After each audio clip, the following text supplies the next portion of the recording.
Good evening, Europe, and welcome into the Unite Fight Club. Spartan Tano here with my good buddy Lobo. How are you doing today, buddy? I like how you said good evening, Europe, but I'm still OCE, mate. It's 5 o'clock in the morning, but I would not miss this for all the sleep in the world because we are at Fight Night, baby! And we got another series of best of fives coming up for you guys. We do. I'm excited for it. Two of these teams that are coming on up, my favourite teams. One of them, my biggest favourite, with Mia Familia. Cannot wait to see them playing, but taking on Los Duros. But of course, it wouldn't be possible without our sponsor. So let's get that out of the way for now. We love them. You love them. Their food is absolutely incredible. It's HelloFresh. You can get yourself 10 free meals and free add-ons for life using the promo code POGFA162760. That is garlic bread for life. What more could you possibly want out of that, Lobo? Mate, whilst we cook behind the caster's desk and these players cook on Thea Sky Ruins, you, our viewers, can cook some incredibly amazing and tasty, healthy food all for yourselves. All thanks to our partners at HelloFresh. Mate, it is so exciting that we say it every week that finally something like a grassroots style league tournament like this UFC has got a sponsor. HelloFresh have got our backs, and we are so very grateful to them for coming on and sponsoring the UFC. So please, guys, use that promo code. HelloFresh is incredible. I've tried it, Tano's tried it, and getting 10 free meals plus free add-ons for life. Whew. My God, that's just a little bit sweet. Yeah, to be fair, like I am one of the people that signed up for this. I had HelloFresh tonight, and it is just like, take aside the fact that we're doing ad reads. Genuinely believe in this one huge, but it's very tasty food, really easy to make, and you just follow the instructions. So huge shout out to the OGs over at HelloFresh. But we're here for the Unite Fight Club. We've got two best of fives to be bringing you tonight. We also have an announcement that we are officially opening the applications for Season 1 of Unite Fight Club for teams to come and get involved themselves. So go check that out on the website, play.pro Unite, I believe it is. They'll put it in the chat for you to be able to find that as well. And let's have a look at what we need to bring up here, Lobo, is, of course, it's Fearless Draft, bro. Let's get this graphic up. Talk us through it, my guy. I mean, you usually get to do the Fearless Draft chatty chat, but today it's all on me. As you can see, the graphic, the first 5 Pokemon that you select as part of the draft, you can play them in the game 1. However, you may not play them in a game number 2. And once you select a different series of 5 Pokemon for your comp, those Pokemon are then completely taken off the board for the next 3 possible games, all the way through to our best of 5s, which means, Tana, that if you count it up, 5 plus 5 plus 5 plus 5 plus 5, that's close to 40 Pokemon being taken off from both sides, which is kind of crazy, especially if we make our way all the way through to all 5 games. Now, especially in Hello Draft, in Fearless Draft, we have seen some incredible combinations come to play. There are still a few Pokemon that we have not seen being played so far, but I almost said it again, my friend. The Fearless Draft, sponsored by HelloFresh, there's what I'm going to say, is giving us some very interesting team comps. It's giving us a very interesting look into these teams' depth with their Pokemon move pools. So I'm super excited to see this Fearless Draft continue to evolve throughout the Unite Fight Club. Yeah, everybody loves it. It's a fan favorite, bro. It's very exciting. I'm not very good at maths. That's why I don't do overcaps. But you're absolutely right. 40 Pokemon banned out as we come into match 5, which, we know how these go, bro. We have seen plenty of match 5 games here on the Unite Fight Club. But what we do have as well is some incredible stats that we need to bring up for you all to be able to see. So let's get onto that next. We have got the current rankings in regards to KOs, assists, and damage taken. Having a look here, buddy. I love these kind of stats. It gets me very excited to be able to see them, mate. But here, we've got some really big names taking that leaderboard. That Suzuha is at number 1. I believe that's not their actual name. I can't. No. I'm going to have to find what their actual name is. Jose, though, and Toast. That is their names, and very comfortable there in the top 3.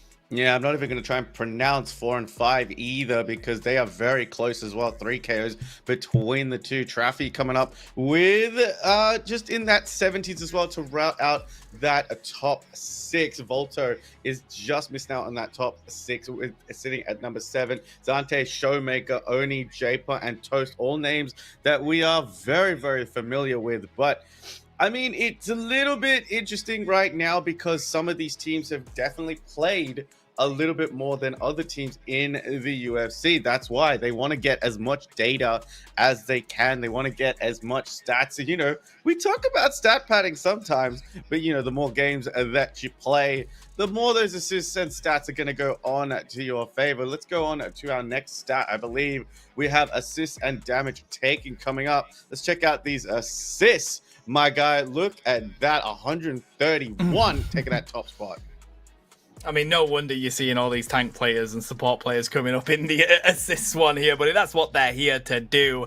Fascinating stats. We are having a little bit of a leader on this left-hand side with those two taking place, but Lara Clett there that you can see at 96. I know that they're currently a B-rated player in the Unite Fight Club. That's currently the highest grade they can get right now until we have more games under our belt. So we're already seeing the implications of these really good players and how they really affect games with the amount of assists that they're raining on in. Let's have a look at the next one, which is damage taken, which is a fascinating one in the way that this game currently is, especially with all-rounders. Jose there in the number 1 spot, buddy. Not really that surprising considering how heavy carry they go. Yeah, especially as well as you consider Zante and Toast as well down there as well, having to go in and out, and as well as Zante sitting in that attacker role as well, he's targeted a lot of the time when you're playing these very, very attractive attackers. As we got, there's 114k at the top. I'm pretty sure that's the right number. Am I looking at that correctly?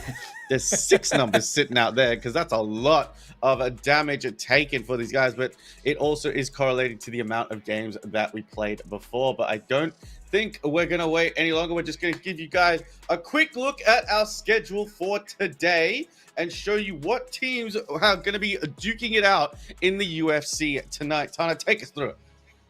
Absolutely, buddy. We got Los Duros coming up versus Mia Familia. Both of these teams are playing in other tournaments currently in the EU scene, with Mia Familia having a little bit more success than Los Duros, but it's going to be very exciting in this one tonight. And then we've got MTZ Esports versus Azeri Esports, another set of teams that are currently playing in other tournaments in the EU region. MTZ is one that I'm not familiar with, so I'm very excited for this. I probably know the players, but not quite the team name yet, mate. So it's very exciting. I mean, debuts are always exciting here at the UFC, but we're not going to wait any longer. We got Los Duros on your purple side, Mia Familia on your orange side. There, we're having a look at the new band system, which is 3 bands that you can select all at the same time instead of going through the players individually. Danny is going to pick up the Alolan Raichu, surfing on that electric tail like it does and putting on that ungodly amount of damage.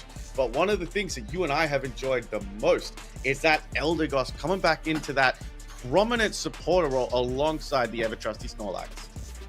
Yeah, I love the rise of this Eldegoss back into the really good levels of those support players, buddy, and they use it so often in the top lane, usually with a Buzzwole, so keep a close eye on that from Mia Familia. Los Duros are going to lock in the other really good support to take if you can't get Blissey, and that's going to be Clefable, and they steal the Buzzwole away, so again, another great combo for that top lane, Lobo. I agree. Buzzwole is probably the most prominent top laner that we've got, alongside what Nia is going to play as well, that Sword Doggo Zacian. Darkrai is a Pokemon that was very prominent early on after its release, but has fallen off a little bit, especially as a speedster. But that Dark Void combination and the whack-a-mole moveset that we call it is a problem to deal with. Now, Tana, this is another all-rounder that after the recent patch notes and its little nerf has kind of fallen out of the meta, but it's still got that very powerful Unite move in that Seismic Slam. Louise is going to try and make full use of that as they pick up the most popular fire starter. Valid. I'm always going to be a Charizard fan, buddy. I got into Pokemon back in the Gen 1 days. Charizard will always be a fave, especially in this game with that Unite move. But Relly is going to round out Mia Familia with the Leafeon, and I'm so surprised that waited until the final spot to be picked up. Such a strong Pokemon with this new Fairy Sky Ruins, and a very easy Pokemon to start to snowball on, especially when you pair it with that Darkrai here, Lobo. I agree with you 100%, but we got double all-rounders versus double speedsters. Los Duros acting as a little bit more brawly style comp with the background damage. Mia Familia going for the more assassin-y type build. No direct attacker on their start there, but you know, Darkrai can act in that kind of speedster attacker role, kind of get them from range, always relying on the sneak attacks. But Clefable, Albanoa is going to be key right now for them to keep that front line nice and healed. Now, whether Charizard does decide to go the double punch move, so when you got Fair Blitz and Fire Punch to really stun the enemies out with those speedsters, or they decide to stay at range, because those were the two moves that did get nerfed. They're going to be looking to Unite move at any chance, because once Charizard takes to the skies, those speedsters aren't surviving for very long, my friend. You're absolutely right, mate. It is literally the battle of all-rounders versus speedsters. So realistically, what Los Duros need to do here is survive that early game. That's what it's all about, mate. If they survive that early game, they can definitely make a name for themselves in this one. Here we go. This is the first match of this best of 5. Los Duros are here on your purple side. Mia Familia on your orange side. Charizard's going to enter that central area alongside Leafeon. Now, every time that we've seen Leafeon, I have mentioned to you how I have my high standard in the central side, whether they're going to take both central area buffs and go and invade and cause a problem, or they're just going to take one and go invade. But Leafeon is so key in the early games for this. So key right now. He is no way on that Lapras, chunking out damage from this Darkrai and this Snorlax. Oh, getting put to sleep. This is the difficulty of Darkrai. Yes, in these early stages, really good stuns, and then Leafeon comes in to send them back to the Pokemon Center. Nowhere to go, but score points in the T1 goal here for Mia Familia. And then upside, the all-rounder battle looks like it's going to the side of that basket. Points on the board for Mia Familia. Leafeon is going to soak up as much farm as possible, but Charmeleon is here for these middle Altarias. They're going to come as quickly as they go.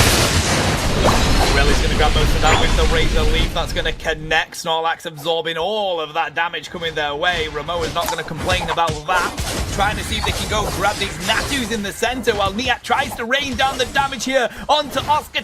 It's going to be taken by Gal Gunner as they look for Albanoa as well. Here comes Relly. They sneak the 20 points in. No, disrupted, but finally it does go in the goal.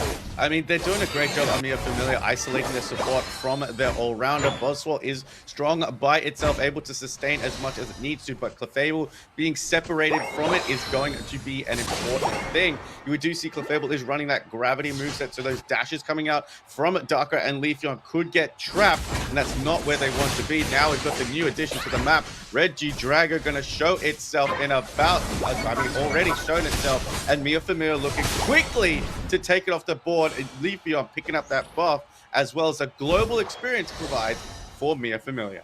It's crazy how quick you can rip that Regidrago, but he's saying with how quickly you can rip Oscar with the entire team around them. They do get a couple of stacks in though, which is exactly what Buzzwole needs, but Mia Familia are not allowing them to have any kind of movement or space in either lane, leaving Snorlax down there whilst they try and dominate up here. I think we've seen this kind of tactic come through, Tana, as soon as Groudon has appeared. We're seeing a lot more map control coming out from these teams. We're seeing those tier 1s get destroyed very quickly, as we've got Altarius coming up, and Zacian's going to just sword slash its way through all of them. Zacian's not going to go try and stack here, because we know you can boost the power of your attacks with those AOS energy with Zacian's ability. Leafeon's going to go in alongside that Emerald 2-step. Does get avoided by the eject. The Heavy Slam's going to come in to try and disrupt Buzzwole, but Leafeon gets out on a because Raichu's grenades are just putting on that damage. Good effort with the eject button, but you have managed to burn that at least from Oskitar. Got to be wary though. No way he's going to try and get the freeze through. Red Ice is getting ripped, so they're trying to get ready to go on in with that Razor Leaf and get that assistance, buddy. Heavy Slam comes on through, not able to find it with the Razor Leaf, and it is going to be Zacian that takes the Alecki in the top lane, but down here, it's all Los Duros as they push onto this T1 pad as well and break it. Not with a massive overcap. They definitely could have had more, but now they look to push the T2 with this Springboard not being here. Overcaps are a little bit harder on that bottom lane time since they've reduced the amount of scoring that you need, but getting it out of the way and giving yourself access to that 120 tier 2 lane is actually incredibly important because it opens the door for double capping as much as you can. As we see, Darkrai is going to get their stacks inside this top path, 121 to 91, but Los Duros is here. Danny's putting on the damage with the Thunder, the Electro Ball alongside the Thunder Force. Aerial Charizard takes to the sky. Leafeon takes as well, but gets slammed down by Buzzwole. Los Duros doing a fantastic job applying the pressure. Nice block by Snorlax, but it's not able because now it's a 5-on-1 assault, and the thick board finally. Bro, that is a big Pokemon, but not big enough to absorb all of that damage. And we just saw why Charizard is the #1 favorite Gen 1 Pokemon, bro. That Unite move, until they nerf the cooldown on that Unite move, it will be one of the best in the game for a team fight for a long while. The rest of the Pokemon simply doesn't matter. Just Seismic Slam all day long, bro. I agree with you 100%, Tano. Once that cooldown does come down on Charizard, it is probably going to fall out. It has fallen out even though the nerfs to its moves have been activated. But right now, these teams are turning back into Pac-Man mode, trying to get as much experience as they can. Los Duros have turned the tide and sent this to a 104 lead to their side. Tier 1's down for Mia Familia with 13 seconds left for these Regis to spawn. Regieleki back in that top path where it's supposed to be, but let's see what RNG has to decide. But Danny has set a lot of mines around that map for just a Regirock. The rest of the team's going to turn their attention to possibly the more important Regi this time around, which is Regieleki. Yeah, especially if you open up those T1 golds, which is exactly what Mia Familia is trying to do. We see the Lapras Express coming through. There's no way twice to make sure there's no way to get onto the Lecky for Mia Familia here, but they've pulled the attention of Oskitar, and they're just going to rip it through anyway. There's the Swole Slam. That's going to come through into the power now. Cotton Crash is going to be used here as they pair it with the Emerald Two-Step. Looking for the KOs on the side of Los Duros. They've taken Oskitar. Goodbye to Clefable as they try and drop the damage here onto Lapras. Back to the Pokemon Center for them as Darkrai comes out with a 2 KO. Yu is looking for more with the Regieleki just teetering on the edge, but the Thunderstorm Aerial comes through to defend the pad for Los Duros. Before Danny came back and defended that pad, they did get a 40 stack inside that tier 2 as well. So we've got a 235 to 107 lead. Even though that Regieleki was marching through, they lost to tier 1. Los Duros still maintaining score position inside of this match. Regidrago is also on the map, taking strolls up and down Theia Sky Ruins. Leafeon does get almost caught out there, but now they've got a partner here. Danny is here alongside there. After the time goes in, it is going to be Leafeon that manages to take the Regidrago, but it seems like Mia Familia are on the retreat for this one because Los Duros are putting on pressure no matter what. Very close game in regards to the levels, buddy, but points-wise, you're absolutely right. Lapras Express, just to get away, was making a decision whether they wanted to go back on in there. Gets the vision on where Mia Familia are and the rotation that they're taking, but not a bad usage of that Unite move to get themselves out and not give over experience. They are level 11, which, you know, there's level 11s on the side of Mia Familia as well, so that is a decent amount of experience they'll get for a KO. I mean, these levels are dead on even. Level 13 Leafeon and Charizard, level 12 at 12 Buzzwole and Raichu. Zacian just ticking over to level 13, so making me a liar. How dare you? But inside of this bottom path, we've got a Reg Ice, which is actually going to be of use to Los Duros. Going to help that Clefable with all of those healing stats, as well as Mia Familia going to turn their attention to Regieleki in that top side, give themselves some more pressure. But Los Duros kind of thought about this time. They have a 140-point lead. So even if this walks in, they're still going to be in a good position. However, final stretch, double points increasing. Remember, this is not Rayquaza. You don't want to rip this straight away. Boswell just punching Snorlax away. But Darkrai getting caught here does put Boswell in its worst nightmare. Gets punched away this time around. Ultra Sword Slam's going to come out. Zacian does decide to go in, but Charizard takes to the sky alongside the Emerald 2-step. Zacian has been eliminated. Charizard has been eliminated as well. But Losduro seems to be coming up pieces in this fight. What a fantastic Groudon fight from Los Duros there, buddy. All off the back of that first engagement from Oscar. Managed to handle the Darkrai, because of course they were in that worst nightmare. The rip's coming through on Groudon, but it is going to be Danny that secures it. And as I was talking, I was going to say, on the back of how incredibly difficult Danny has been to catch in this game, just robbing those electro balls from range and finding the KOs. Look at the damage that blitz through with that one, buddy. You called them grenades earlier. You are absolutely right, as the Sword Doggo goes back to the Pokemon Center, and they do manage to sneak in these Hundo Burgers with a minute left in this game. An absolutely explosive performance coming up from Danny. You're right, incredibly hard to tie down, incredibly hard to catch. With 1 minute left to go, this is not over. This is not Rayquaza, like we've said over and over again. Steal those buffs away from Los Duros and push again. You have the opportunity. The scoring is not instant and can be interrupted. However, it has been increased. The score time has been, you do get a score buff decrease, as I don't know what those words are. Just it's quicker to score, but not as quick as Rayquaza. It's not instant, and you don't have a score shield. So Mia Familia can still do this. Look at the scores, Tana. They're about 200 points between the two. Snorlax is going to go in with a nice little power nap. Going to distract everyone. Eldegoss trying to get 16 in, but Thunder Force Aerial is there to stop it. Emerald 2-step just bounces off of Los Duros, and now Darkrai is the only one left alive, taking on a Buzzsaw inside that top pad. But Raichu is taking a ride on the Lapras Express. Yeah, celebratory ride there, and they well deserve it.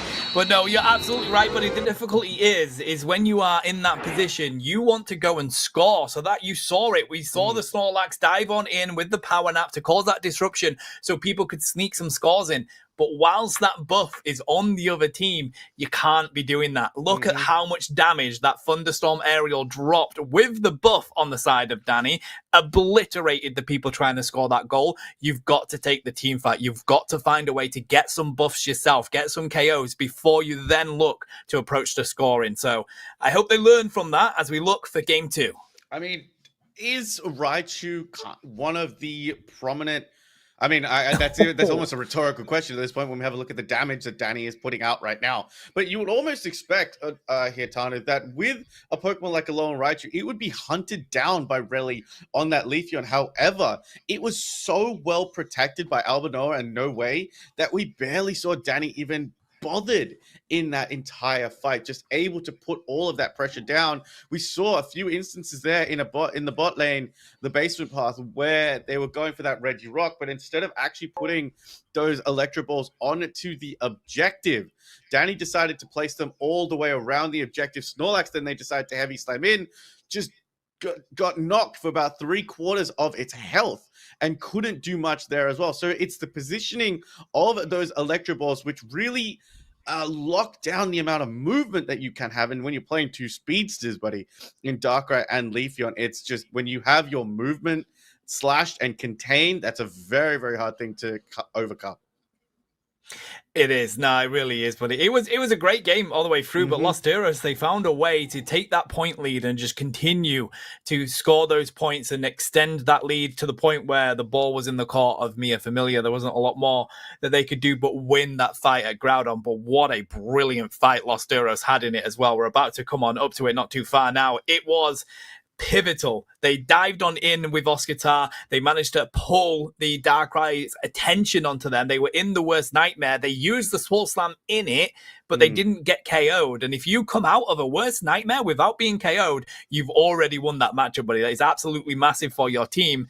And then Danny just rains down destruction from behind. It was really smart play by Astoros. I do have to agree. I have played a few Darkrai games, and again, inside that worst nightmare, it's not doing damage whilst you're in the worst nightmare, so you're not taking damage over time. You're still attacking normally as a Darkrai inside that worst nightmare. We have a look at this Rayquaza fight popping off here. Charizard takes to the sky. Once again, Leafeon, that Emerald two-step from really just wasn't as effective as I thought it would be to really just eliminate a lot of opponents. We're usually used to seeing Leafeons at level 13 and 14 in there, but there is Danny again with the 3 Electro Balls into that Thunderbolt, managing to do big damage on Groudon to secure that. So a really nice comp coming out from the side of Los Duros.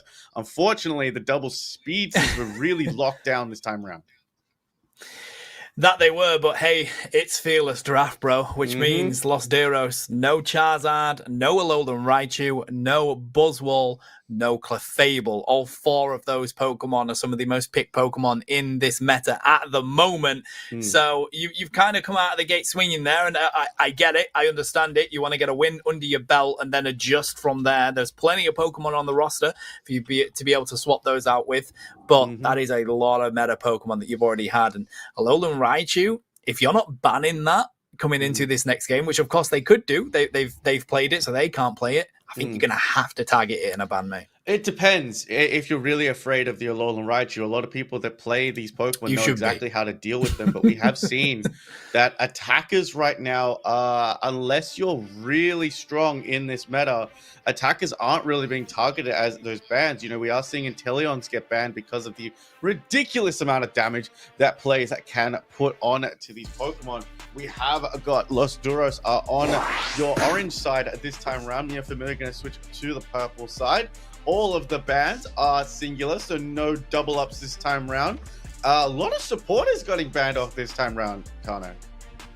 Yeah, I think supporters are even more pivotal in this game right now, especially with the way Fire Sky Ruins is. You constantly have something to do. There's a lot more engagements going on right now, and you need to have a lot more control over the map. Supporters are pivotal to that, so it's a smart play by Mia Familia, but we'll have to see what they want to go with as their supporters. Ramoa's going to lock in the Suicune, a Pokemon we don't get to see much of at all, but Los Duros are going to shake it up, buddy. They're going to get access to the Snorlax, and the Leafeon is now on their side, looking for a little bit more success. Yeah, they're giving the Mia Familia a chance to take a supporter away, and now we can still see as you rotate through these supporters, you got Mr. Mime, you got Wiggly, you've got Clefable, you've got Alcremie still available to you. But having a look at that Leafeon pick, Alnagana decides to go with the Clefable, which means all of that healing and possibly gravity is going to be very, very useful. And I've always said I like Clefable's ability for its AoE style healing. It can heal multiple people, but Brooks is going to pick up the Espeon. Still don't know if we're going to go see Psyshock or Stored Power, but Oscar's bringing out the Garchomp this time around.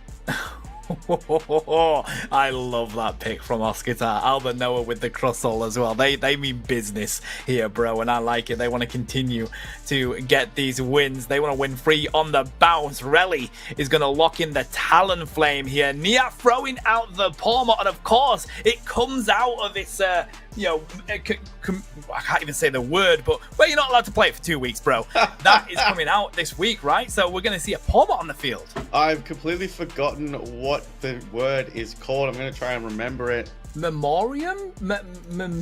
It's something like that, bro. It's yeah, it is. It's something it's something like memoriam. I don't think we've used the word in such a long time, but there you see Danny's also going to round this up with the Miraidon as well. Again, probably the S tier attacker for the majority of these metas when it was just Miraidon and it was just Inteleon.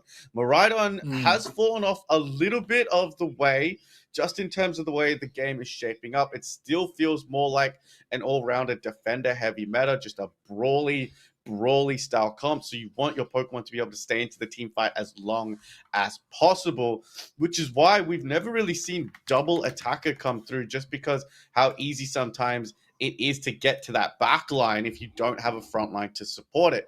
Miraidon is a great pick here. to go up against. And I think we saw Crossel as well being picked, but Relly also picking up the Talonflame, going to take to the skies and try to bypass that front line and get to that Miraidon. I've literally just got Unite DB up, bro, to have a look at these Pokémon details, because I haven't had chance to play the Pokemon, and I haven't casted it, of course, because you know it's been in jail for 2 weeks, bro. Absolutely.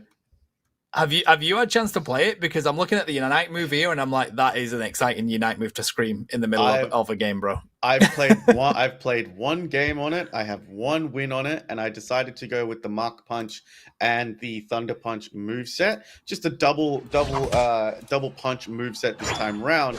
But I guess we'll see how Pormont decides to go in a 5-stack scenario, because in solo queue it does still seem a little bit overpowered. But heading on into our game number 2 in this best of 5, Talonflame and Leafeon taking that center, and Clefairy gets chonked down, and I think gets a quick visit back from Nurse Joy.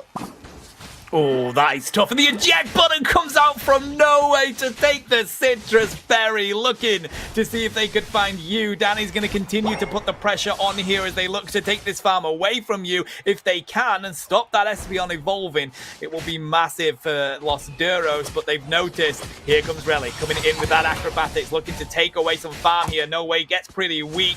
Gunner looking for their own revenge. Doesn't find it just yet, but what an engaging opening here from Los Duros.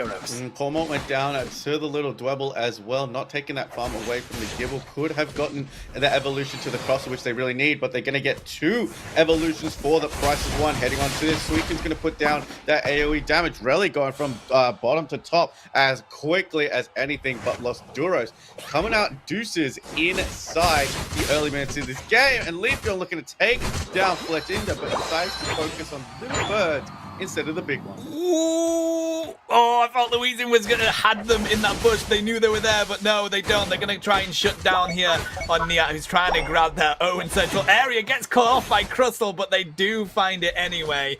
Difficult position to be in. You need to hit that evolution as soon as possible, but of course central area will continue to be there as the Regidrago is about to spawn on in now, Lobo, and of course it seems like Los Duros are the only team that are showing face to this, while Relly tries to see if they can go in. I mean, Relly is going to be faced up against a Crossel and a Leafeon, who is at level 6 as well. Still still 2 levels off of that Unite move, which is fine. But there we've got yeah, on the Espeon side. Yeah, we've got Espeon here, gonna try and steal with the side hook, but nope. Again, I think that wind up for Psyshock as well might just be a little bit too long. That's just my own personal opinion. But the eject coming up from Clefairy gets felled by Leafeon. Quick succession. Talonflame is fully evolved. We haven't seen what moveset they're going to go yet. I have a feeling, a sneaky suspicion, that it might be Fly, but Los Duros seem very comfortable in control right now. Yep, that they are, although they do need to be concerned about when this Pormont comes onto the field. We're going to go in with the Fly on the side of Relly, looking to grab that farm. Can they get away from Razorleaf? Yes, they can. The freeze came through onto Louisian, but Oscar diving here onto Galna Gunner. Gotta be concerned about those levels on that Gabite. Nearly at Garchomp at the 7-minute mark is not what you want to see. Absolutely smart decision there to really try and isolate supporters away from the rest. Pormont's going to go in, try and take a down Leafeon, but again, Emerald 2-step comes out to great effect. Gabite has reached the final stage evolution of that Garchomp, and Snorlax is going to try and block anybody out alongside that heavy slam. Galna Gunner is back. They're going, looking for the steal. He decides to go for the KO on the Leafeon instead of the objective, and decides to go for a score as well, deciding that Regice was less important than getting those stacks in to that tier 1. I like it, buddy. Accept what you can get. You grab the KO. You're not going to get the secure, so go score some points and take the central area away from Los Duros. It's a smart decision. Nearly managing to find Danny here as well as Nia, but that charge beam, it drops so much damage onto them. They have to go onto the retreat, looking to see if they can grab this bottom Regieleki and get themselves in a position to put some pressure onto Los Duros. But here comes Louisian, showing the power that is Leafeon. The secure looking to come in from you, but the side beam isn't enough, and the secure goes to Louisian. I have to just point out Danny's incredible eject there to get away from Pormont and then turn it around into that charge beam was absolute cinema. A really great job keeping that Miraidon alive in possibly what was definite to be a KO situation and not getting experience back. But now, there, I don't think that was a big overdunk for that. No, it was a Crossel 30. I was just put off by the Leafeon scoring 1 to possibly overcount that. I know these teams are not going to do that kind of nonsense. Well, you never know, bro. You never know. This is game 2. Los Duros are trying to lock in, though, so I suspect probably some more. Right now, just waiting for the engagements to come on out, waiting for these next objectives to come through. Mia Familia want to approach this T1 goal here. Charge beam getting ready to go. The terrain is down, so they're going to have to back on up. Not the approach they're looking for just yet, as Oscatar looks for the pick on Relly, but doesn't find it. I mean, the Speeds is trying to duke it out with one another. The EVs, sorry, circling each other inside that central area. There's the big amounts of charge beam. Danny has to pop that eject, does really well, but as they come down, the scoop comes out onto Talonflame. Has to use that flame sweep, avoids Danny alongside the endless ice spike. Garchomp has decided to go into the fight for damage. The meteor storm rains down by Danny into Thea Sky Ruins as well. This fight's going all over the place as Leafeon picks up a KO in the basement lane on top of Pokémon, and Garchomp is just trying to rip Suicune down. This is impressive play from Los Duros. Oscatar with an absolutely insane frame-perfect dash using the Dragon Claws to try and pick up the Relly diving in from the fly, but he's absolutely massive. Just being able to pick them up and dash them through is huge because, of course, it's all when they land at the right moment. Now the rip is coming through on the Registeel here for Los Duros. It's all turning up on their side. A massive buff for them as they go home looking to see if they can push this Regidrago.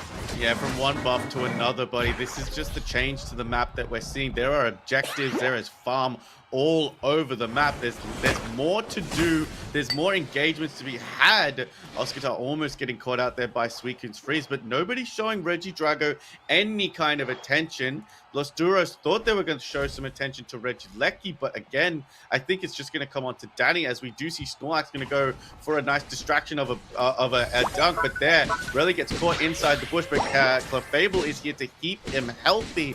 But Garchomp is definitely a Pokemon you do not want to fight on your own home pad. Oh, Regidrago is taken here by Nia. They're waiting to see if they can dive on in. They've used the Unite move, buddy. A brilliant one, by the way, called Zip Zap Full Charge Spark. Absolutely lightning as they try and see if they can find a KO on the opposite here. But Relly, using that fly, has to come on into the Moonlight of Gale the Gunner as they try to go onto the retreat here. The fly is going to come on through. Regieleki approaching that bottom T2 pad here for Mia Familia. They have to continue to retreat as Los Duros continue to control Thea Sky Ruins. They are controlling this with pinpoint precision. Garchomp in that central area trying to take some buffs away. Cormon's going to try and steal this buff away from a Garchomp, but now they have to face a Garchomp, a level 12 going up against each other. Pokémon is just trying to run away, but Suicune is there to support. Oscatar has a vision on the map of Pokémon, so decided not to fall for the bait. We're 25 seconds left into this game number 2. These games going so quickly because there's so much action all over the map, but 2 level 13s on the side of Los Duros with that Leafeon and Miraidon, 2 level 13s on the side of Mia Familia with that Talonflame and Espeon, 12s on your all-rounders and 11s on your defenders and species. We're all even in terms of levels heading on into Groudon, but Groudon is a lot more patient, but damn, Mia Familia were found by that rock tomb. The difficulty is the ball is in Mia Familia's court here, buddy. Los Duros have got the rip. Mia Familia have the secure. So Los Duros, they ain't going to do anything. They're going to be patient here. Wait to get one good pick, one good hit with the Rock Tomb, secure one player from Mia Familia before they dive on in. Nearly looking for Niat here in the bottom bush. The terrain's going to go down from Danny, and the approach from Ramoa is pretty huge as they look for the freeze onto Crustle. Doesn't find it, but they're getting very close to the side of Los Duros here. There it goes. Full charge. Zip Zap going on in. Does find the KO onto the side of the Leafeon. Now they are winning this at 5v4 at the moment. Has to go on in and look for the approach. Psychic's Lair's going to come on out here with the Cyclops shot coming through as well. That really finds the Miraidon. It doesn't get the Bright Future Meteor Storm off, buddy. Oscatar's trying to come on through with the rip, but Relly finds the double KO. Mia Familia have got all the advantage in this fight at the moment. All they can do on the side of Los Duros is go on the retreat. Louisin is back, but can they rip the ground on in time before they get here with the secure? I mean, No Way has put up a beautiful block. The Leafeon is there as well. Can they throw the delays away? Who was the one that secured it? It was Talonflame. Really took to the skies. Managed to secure, but once again, they can be stopped. There's the charge beam from Danny. He's going to stop them, but they do have some more advanced scoring. You get one teammate to stand on that pad as well. Those scores are going to go in. We've got 325 to 250. Me and Familia have taken the lead with 30 seconds left to go. But now Danny has a buff, which is going to be crucial if they have enough time to push this on. But this is smart by Ramoa, causing a distraction and just wasting time whittling it down. Yeah, because now we've got 10 seconds left, mate. I don't even think they're going to make it to that T2 pad. They might just, but we do have Niat here with that buff ready to go. Absolutely explodes Oscatar, and Mia Familia are able to defend that T2 pad, meaning they are going to take game 2 here, buddy. And already we have a tied set so far. I mean, we got a little bit of a break from best of 5s last week where we did a whole bunch of best of 3s. Every time we watch 2 best of 5s, it almost goes the entire length of our open qualifiers that we had last night. I remember we had 2 complete best of 5s in one game, and that one set took us 2 hours to get through as we look through some of these stats. Louisan doing an impressive job on that Leafeon with 8 KOs. But for me, buddy, that man of the match has to go to Danny once again. The ejects to avoid rally on that Talonflame. The positioning sense of Danny was absolutely fantastic. But Mia Familia just had a better a Groudon fight this time round. Because if you did notice, we had Louisan defending that tier 2. We had Oscatar defending around that tier 1. Really showed face to try and score, but then came right back down to engage in that fight. And then Galnagana, 74 KO healed. Just all that healing coming to great fruition for the side of Mia Familia. I gotta agree with you, mate. I don't think we can state enough how impressive Danny has been in these first 2 games. Incredible, not only just on, the Miraidon that we've seen there, but each time they're just so good at being able to kite against other Pokemon coming for them. We saw it on the Raichu as well. Miraidon doesn't have the maneuverability that a Raichu has, but using the eject button to get that charge beam set up and ready to go, brilliant from Danny, and we saw it all game, buddy. So I'm 100% with you. But what I want to know is, give me your opinion on that Pawmot, because honestly, it felt like Niat couldn't get much going on that Pokemon until at least the late game, where they managed to dive in with that Unite move, absolutely obliterate Louisan, and then defend the pad quite effectively against Oscatar as well. Pawmot did feel a little underwhelming, especially in that early game. Like we said, we've only seen experience of it, whether I've played against it or had it on my team. It does feel like a very strong Pokemon in 1v1 situations, but again, it does get obliterated. I wouldn't say obliterated, it does get outclassed a little bit. The range on that Pokemon is not what you'd expect on some other Pokemon that just want to sit in there and fight. It does have good lifesteal ability as well. But you're right, that Unite move is a game changer. We'll see it hopefully in these highlights. But I do want to say, I think Los Duros did a good job of stopping Pawmot from scaling very quickly, because I think it's another Pokemon right now, because it's new, it hasn't been to work too much, that as soon as it starts to scale in these games, it's going to be starting to be more effective. But then you saw, once Galnagana decided that, Pawmot is the one that we got to heal, once they decided to start comboing the Suicune freezes with that Pawmot, you saw Mia Familia start to take control a little bit more of these fights. We're probably going to see this right now. Yeah, we'll watch this right now. But look it's at the another positioning, postcode, bro. Look at this. Look at the positioning, though, of where Louisan is. There it is. I think we just missed that there. But you saw Pawmot still just able to be in that area, surviving up against the Garchomp. And I thought Louisan was going to come take that with the Leafeon. But nope, Talonflame still one of the best secures if you can time that right alongside that fly. I do love the fact that now we've got a lot of these really good secures, really good speedsters out of the game for both teams here. I mean, the Leafeon's been used by both, buddy, so we're not going to see any more of that in this set. We do have, Talonflame's been used by Mia Familia, but not yet by Los Duros, but they're utilizing these strong speedsters in the early games here. So it means that if we do end up going to a game 5, should be a very exciting one. I might actually get to see Gengar take the field, mate. I don't think you're ever going to see Gengar. I'm sorry, buddy. I think Gengar is one of the Pokemon that we have not seen yet in the UFC, which is crazy, because I think we're at week 4 of the Yeah. UFC right now, and there's still a bunch of Pokemon that we have not seen come through. We still have not seen a Glaceon take the stage either. We also have not seen, we have seen Tinkerton, we have not seen Chandelure, we have not seen Phalanx come to play, and I think we've seen Greedent before we've seen all these Pokemon. We've seen Decidueye, we've seen Comfey, of course we've seen Comfey, but we still a few Pokemon that have left on the table. But Tinkerton is a Pokemon that I would really like to see because it seems to be in a very, very good place. But whether it's in solo queue or ranked or even in these competitions, it can't seem to find a way into these 5 stacks where we want to see it. We do want to see how this Pokemon's rework has worked. Armarouge is also another Pokemon that has not been seen just yet, or not seen as often as we're seeing other Pokemon. And that leads me to my next question. We have been highlighting Danny quite a bit in this match, just because range attackers as well. We've seen Raichu, we've seen Miraidon. Who's the next pick for Danny on these ranged attackers? Because they're proving to be very, very strong, very, very hard to catch. Is it going to be Inteleon? Is it going to be Mewtwo Y, bro? It's going to be Mewtwo Y, bro. You think it's gonna, because for me, I would love to see what Danny brings to the table on a Chandelure. A ranged attacker still has not got a lot of love in this game. It is a fantastic Pokemon with 2 very interesting kits.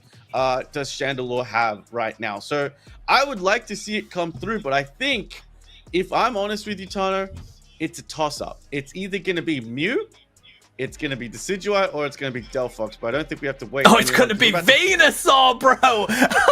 They managed to look in the Venusaur as a first pick. How have Mia Familia let that happen? No, not how have Mia Familia let that happen. How have we forgotten the Pokemon that won the patch notes?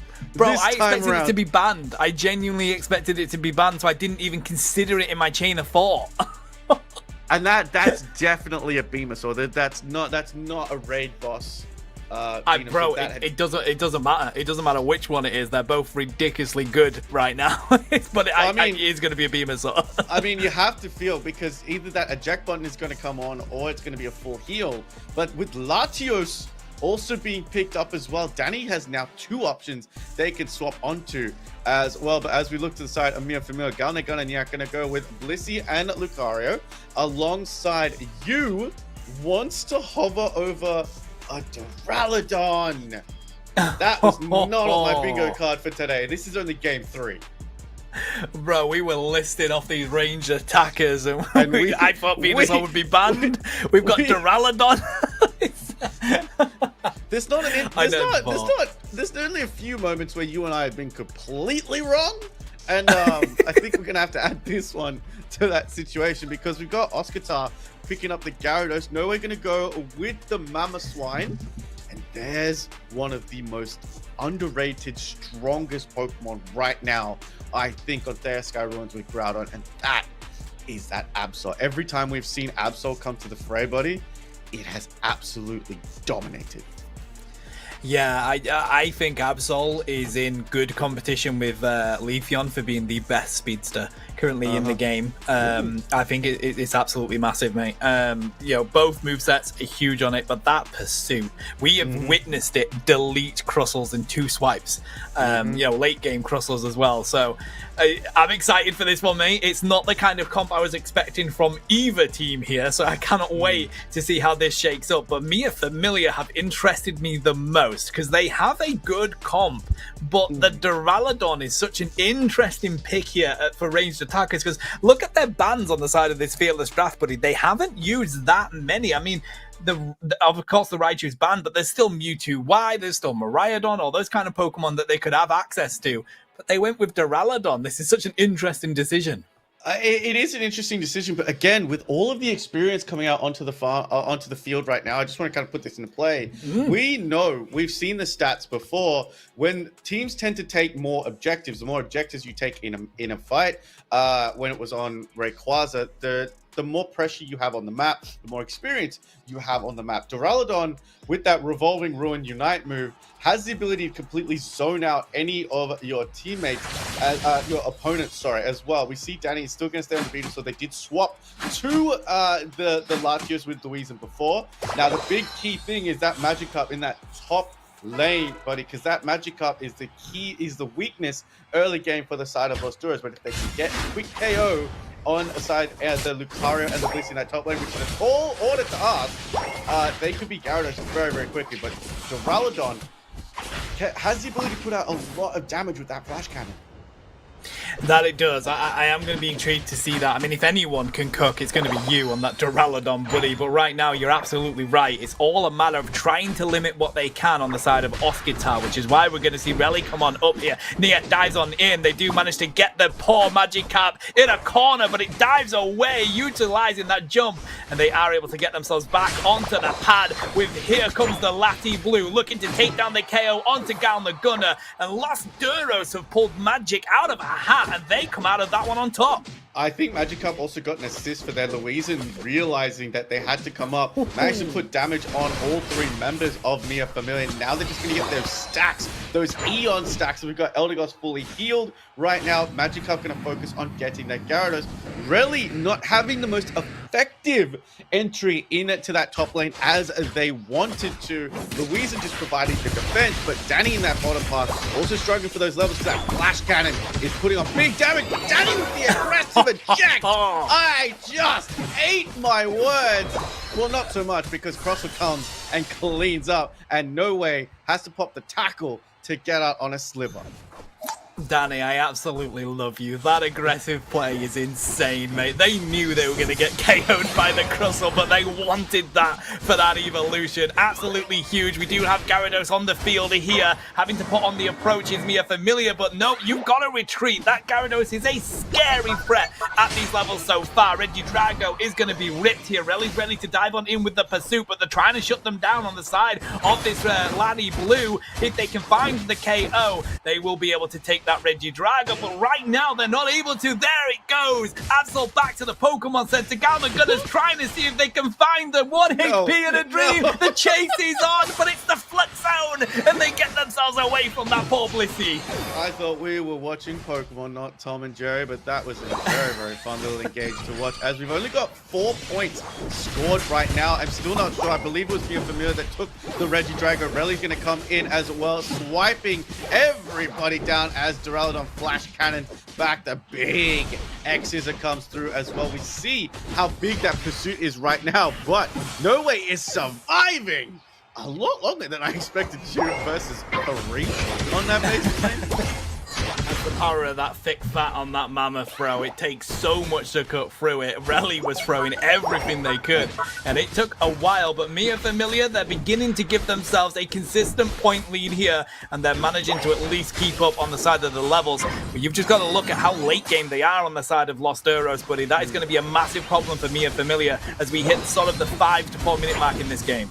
As long as we see that Mammoth come online very, very quickly, we're going to need that defensive wall to really help Latios and Danny out on that Louisian and Danny on that Venusaur and Lati Blue, as you like to call it. Eldegoss going to go down as well, but Gyarados is here to defend alongside Louisian, but that Rock Tomb comes up, really is in, does get taken down, but Absol is on the pursuit, does avoid the Midnight Slash. The Solar Beams from Danny coming out to chunk down the rest. There's the Revolving Ruin, comes out as well from you, but Absol is here, gets chunked by Solar Beam as well, and Mia Familia's tirade on it to that tier 1 in that top part has been cut short, buddy. That it has, Osquitar again. It's the combo, realistically, of Osquitar and Albanoa that's so difficult for Mia Familia to break. They get Osquitar low, but of course, all they're going to want to do is go one-on-one here and just constantly combat you. Is going to be deleted. Bliss Assistance has to come through to save that from happening, and here comes the beams from Danny. Osquitar is going to continue to retreat. The heals are coming through. The shield you get from Bounce is massive as well, and Mia Familia continue to be unable to break down that wall. We saw the use of the ability as well from Heavy Metal coming through, but they're inside that flash cannon, but Osquitar has to pop out. Relly's not afraid to go in because the movement on Absol is so very good inside that bottom lane. We do have Jose online as Mammothine, but see how much it's being chunked down right now. Earthquake is still not going to be able to do this. This is a 1v3 situation right now, but the Mammoth Mash is going to come out. Solar Beam is going to chunk down. Galnet Gunner not going to go anywhere. Pulls a get over here and gets taken down for good measure. And damn, Relly is going to get picked off by Louisen as well. This is the late game that you were talking about from the side of Los Duros, as Rubble Rouse is going to come out as Ramoa is caught between 4 members of Los Duros. It's exactly that, mate. They've now got all their Pokemon at the stages of their power spikes they are looking for, and now it's going to be even more difficult for Mia Familia to be able to break through it. Right now, No Way's trying to buy a little bit of space here for their team as the Regieleki Rip comes on through. Louisen trying to get more stacks. Midnight Slash is going to be used. Does find the KO onto the Crystal, but no, it's not going to work as they find the secure on the Regieleki. Danny is going to burn in the front of this Crystal, buddy, and despite the X's are coming at them, Moa has to go back to the Pokemon Center. That was so unfortunate because Albanoa was holding that Cotton Cloud Crash to come down. You can see that it was on top of both Danny, both Louisen, and Mamoswine. No way on the Mamoswine, but Mamoswine Earthquake out of the direction of the Cotton Cloud Crash, which means it didn't get the heals and went down in that real engage there. We are seeing Blissey has gotten healed. Beautiful Ice Fang to pick it out, so no supporter for the side of Mia Familia right now. Lucario is going to try and hunt down Louisen, but my goodness, Albanoa is everywhere. I think Mia Familia must be sick of them by now, as Revolving Ruin is here to try and put up a little bit of defense and really picks up the opening. Gonna see if they can find the KO onto Osquitar, but a Verdant Anger to the face obliterates Relly. They find Nia as well, and that's a 2 KO streak for Danny as they burn more. Osquitar's gonna land on top of that Duraludon, and now they're gonna score the points in that T1 goal, but he lost. Duros is finding a way to command this game onto their side of Fairy Sky Ruins. I called it grenades when Danny was using the Electro Ball on the Alolan Raichu, but that was just a shotgun blast into the face of Mia Familia on the other side. Mia Familia going to take Regidrago, still make sure that they can maintain pressure, but for the first time, Los Duros have got the lead with 206 to 157. Once again, this match has flown by. Even though we are in Fearless Draft Hunter, seeing these comps come out, the creativity of these players is crazy. Mia Familia looking dangerous in that top part though, because it's just Osquitar here to defend, and they get chunked down very quickly.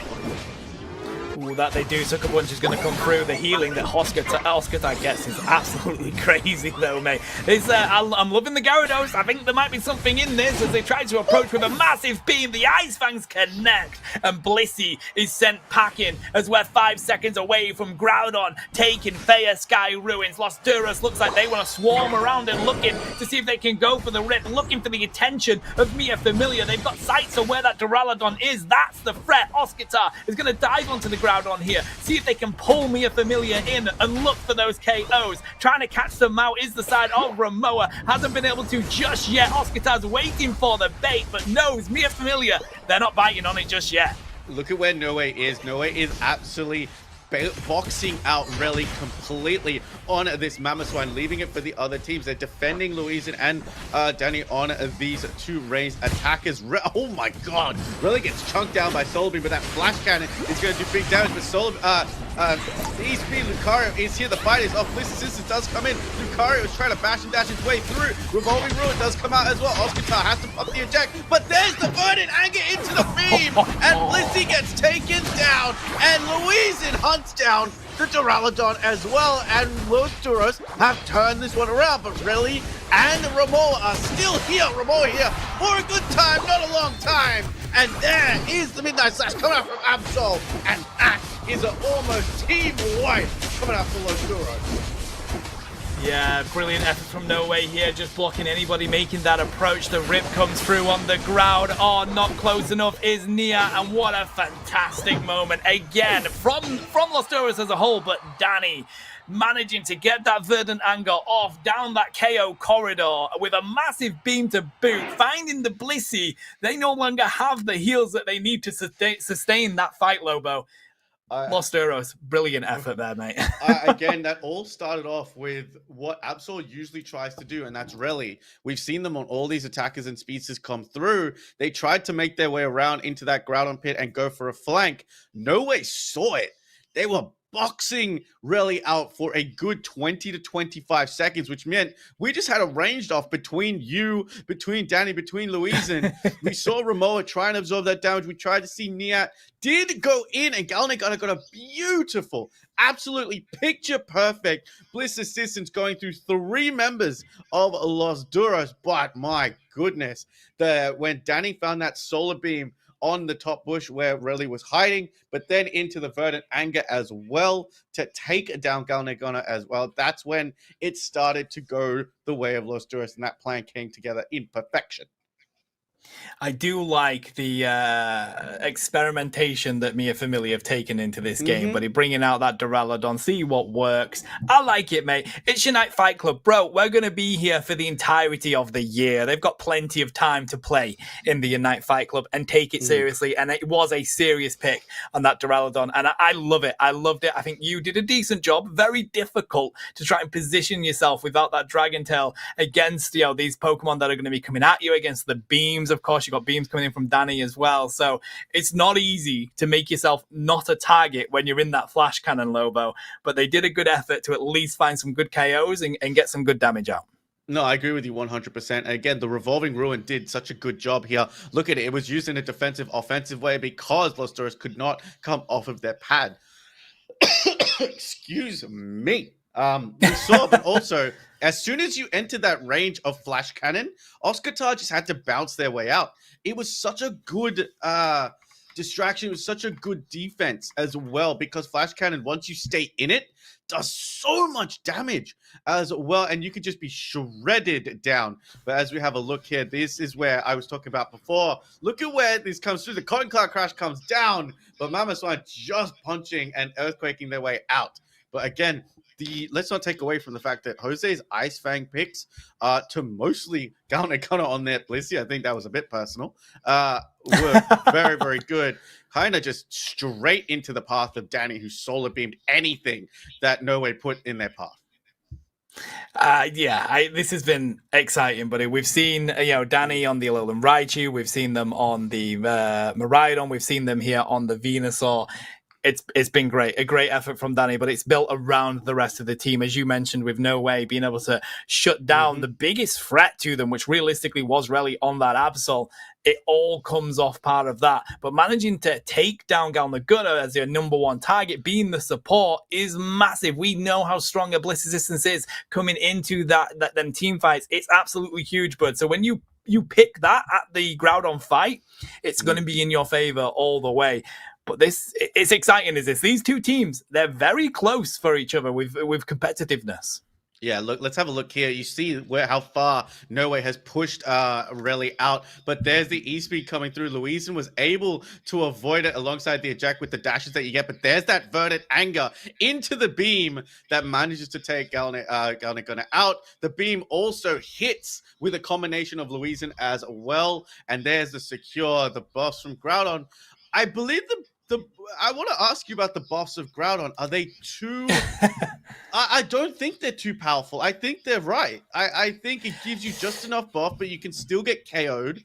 The score timer for me is still a little bit iffy, because if you have multiple people standing on a pad, it's almost an instant score, which works, which genuinely works. But it gets countered by the fact that you can get interrupted. So talk to me about your thoughts on Groudon so far. For me personally, buddy, I'm loving it.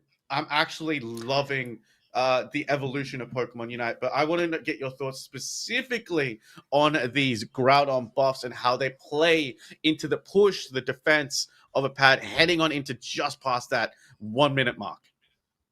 I love them. I think I don't really have an issue with the scoring either, just because I think realistically that all the games that I've casted with this new Groudon, there has been multiple times where a team has approached to just go and score points and lost the team fight because they're too concentrated on scoring, mate. What you've got to do with these Groudon buffs, they're great. They're not too far from Rayquaza in the sense that you've got the damage buff, you've got the scoring speed, not the same, but at least some. And then, of course, you are now interruptible with your scoring, which I think is the biggest change that was needed, because now you can build around that as a team. We have seen Unite moves that can make that difference. We have seen the fanciful fireworks coming out a lot more. You've got those bigger range. Sludge Bomb, for example, is we've got Venusaur on the field so much, is another example of a move that you can use to stop that scoring.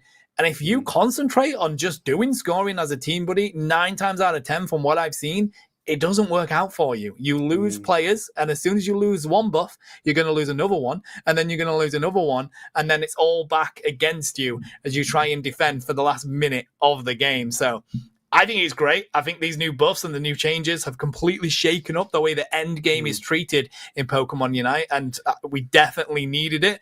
I don't think it's perfect. I think some tweaks could be made. I know some people have complained about the damage buff being a little bit too much on Groudon, a little bit too similar to Rayquaza, but ultimately it is a massive step in the right direction for this game, mate. To me, it's really interesting because there's a completely different strategy for once you lose Groudon as opposed to once you take Groudon. In a 1v1 fight, yes, the buffs are cool. I could see where someone would say it's too much, but that's the whole point of the buff, is to give you an advantage in a one-on-one situation. Usually someone with a Groudon buff, unless it's a very overpowered Pokemon, is usually winning a 1v1, but they're not winning a 1v2 or a 1v3. The Groudon buffs are not that overpowered in that situation. So you're kind of relying on yourself to give the person on your team who's most likely to do the most damage in a team fight and a repush that buff. But, you know, it's such a nice rework. And I do like, you're right, it's not perfect. Could use a few tweaks. However, Gunner is going to tweak their setup, and they're going to bring out Hooper for the very first time today. I don't think we've seen it so far. Having a look at the bands that we've got through, we are at game number 3, buddy, as Los Duros go to the orange side, Neophyllmio go back to the purple side. It's match point for Los Duros, and we're seeing another Pokemon that got buffed and is doing quite well right now, and that's that Trevenant. I'm intrigued to see what Los Duros are building here, buddy, because they've already got a massive front line on their team. And with the double defender, I mean, I suspect that's going to be a Wish Umbreon, but even so, it still takes a lot of damage. So that is a massive front line. They've already built up, and here you go, buddy. It's showing us that flexibility on these ranged attackers, bringing out the Chandelure to shine. Chandelure is going to be the first time we're seeing this in the entire 4 weeks of the Unite Fight Club, but that is exactly what I expected Danny to hover over, and that is that Mew coming out to play. That big front line sitting in front of them is going to be a big thing. And Oscar, if we're seeing submission, is going to be a problem as well, but Neophyllmio have opted for the double defender as well. This is a ranged attacker off right now with Relly on that Blaziken, and once we're paying attention to those ranged attackers, those all-rounders are going to go completely unabated. But what is Louisan going to pick up to round this composition off?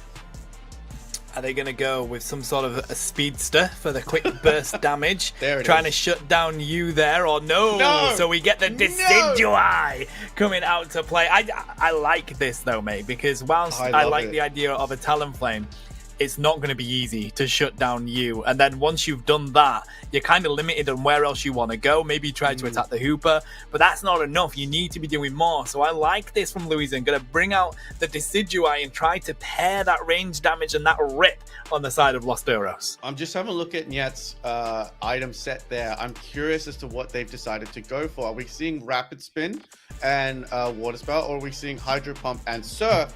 Or are we seeing the Hydro Spin that we usually like to see? Because the eject onto those range attackers in the back can really cause a big amount of disruption. But Louisan, buddy, could we see a Razor Leaf? Potentially, yeah. I mean, you've got those heavy defenders, that all-rounder over on that opposite side. Definitely could be seeing it, because the thing is, realistically, if they're trying to chase you down, and I do think Niat is going to be going for that spin toss in this, it's not going to be easy to get away from him, mate, on that Decidueye. So I think Razor Leaf could be a good shout. You know you're probably going to get KO'd. Your best chance is just to unload everything that you've got at the opposition coming at you and hope that you come out on top. Usually it works. There's a lot of sustain coming out from the side of, I believe it was Mia Familia, alongside with that, not only the Blaziken, but the Blastoise and the Mamoswine as well. Ramoa as well, going to be right in the face of Mew and the Decidueye. But we've got Blaziken heading on into that central area. That's where we definitely thought that Pokemon was going to go. It is going to be Decidueye, sorry, that little Rowlet heading into the central area for the side of Los Duras. This is interesting, Tana, because I thought that little Litwick might take that first rotation to central area from Mia Familia. Yeah, it's definitely more difficult in lane, but as soon as you do hit that level 5, you have a really good power spike. So we'll have to see how Mia Familia manage that. Right now, Los Duros, they're just desperate to get these stacks in, as they do manage to do so on the side of the Umbreon, and they've managed to get back to the pad without being KO'd yet either. That is massive for Los Duros. I just saw that little liquid colorway. It has a little bow on its head just before the flame, and that is the cutest thing I have ever seen. This is why we need to see more Pokemon that we don't see. That little Bunnelby is upside the top. It's going to be taken by Hooper, but there is Combuskin. Has been evolved, and now we've got Umbreon online as well. In the bottom side, we're seeing the other defender in Phantom come out, so Danny's going to be left all the way at the bottom by himself. But this is exactly what Combuskin does. They blaze kick everything away, and we are seeing the hyperspace hole come out from Mia Familia. So Los Duras want to make sure they break those tier 1s as early as possible. I don't even think they got enough from that on the side of Mia Familia, but Los Duros seem to be grabbing the majority of this farm as we come out with a foul play, trying to see if they can go on in and disrupt them. Is Albanoa not able to just yet? Submission works though. Oh, they do get back to the pad. That was so close to being disaster for Combuskin, but luckily they managed in a split second to get back to their T1 pad. That was a beautiful play there from Machoke, just sitting in that bush and waiting. I thought that we might see a Lampert take the central area boss on the second rotation. However, it's going to be Blaziken that stays inside that area. We have Regidrago showing face. However, it does seem Mia Familia is the only one that's going to show face for that. War total is incredibly low right now, but does manage to pop an eject and get their way out. But Regidrago goes, no. I want to hang out with my friends in the top path, as it goes for a little stroll. But it looks like Mia Familia take that right off the pad, off the map as quickly as possible.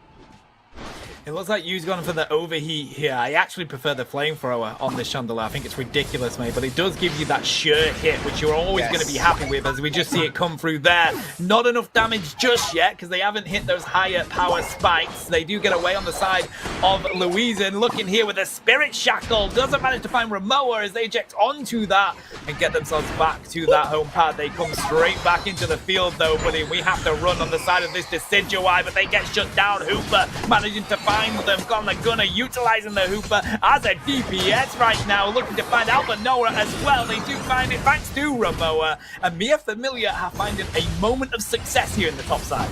They are finding great success. The eject comes out from Danny, but gets pushed back by Blaziken. Does avoid it once again by the Surf. The Magician trickery coming out from Mew is incredible. Sorry, my apologies. Oh, looks for the escape, but does get told to sit down by Louisian. There we go. The overheat is avoided by the Horn Leech on No Way, as this is really important for the side of Mia Familia. Oh, how effective those hyperspace holes are coming in clutch. That they are, buddy. Right now, in the top lane, it's a battle between that Piloswine and the Machoke. Down here, trying to see if they can buy a little bit of space on the side of Los Duros. Does manage to find a Ramoa, trying to continue to disrupt them on the side of that Umbreon. But no, Ramoa is going to get out of that and break free. Blaziken going for the rip on the Regieleki here. Louisian's looking for these Spirit Shackles onto the side of you. Ramoa is going to take you in the face and allow you to go on the retreat here around to the side of Regieleki. Louisian's trying to sneak it in, doesn't find it, and the barrage blow comes from left field but doesn't connect. Finds the KO onto you, but that Regilecki's already walking to the side of Lost Heroes. All they can find here, buddy, is some consolation KOs, but Blaziken Sun say goodbye to that as Relly finds the KO, and now Lost Heroes have to try and back up onto that pad, but Niat's got something to say about that, buddies. They go in with a Hydra Typhoon, a massive surf as well. Regilecki teetering on the edge, and it walks in thanks to the power of Niat's disruption. Now they're going to rein in the points, give themselves a 100-point lead, break that pad, and find the KO onto Umbreon to boot.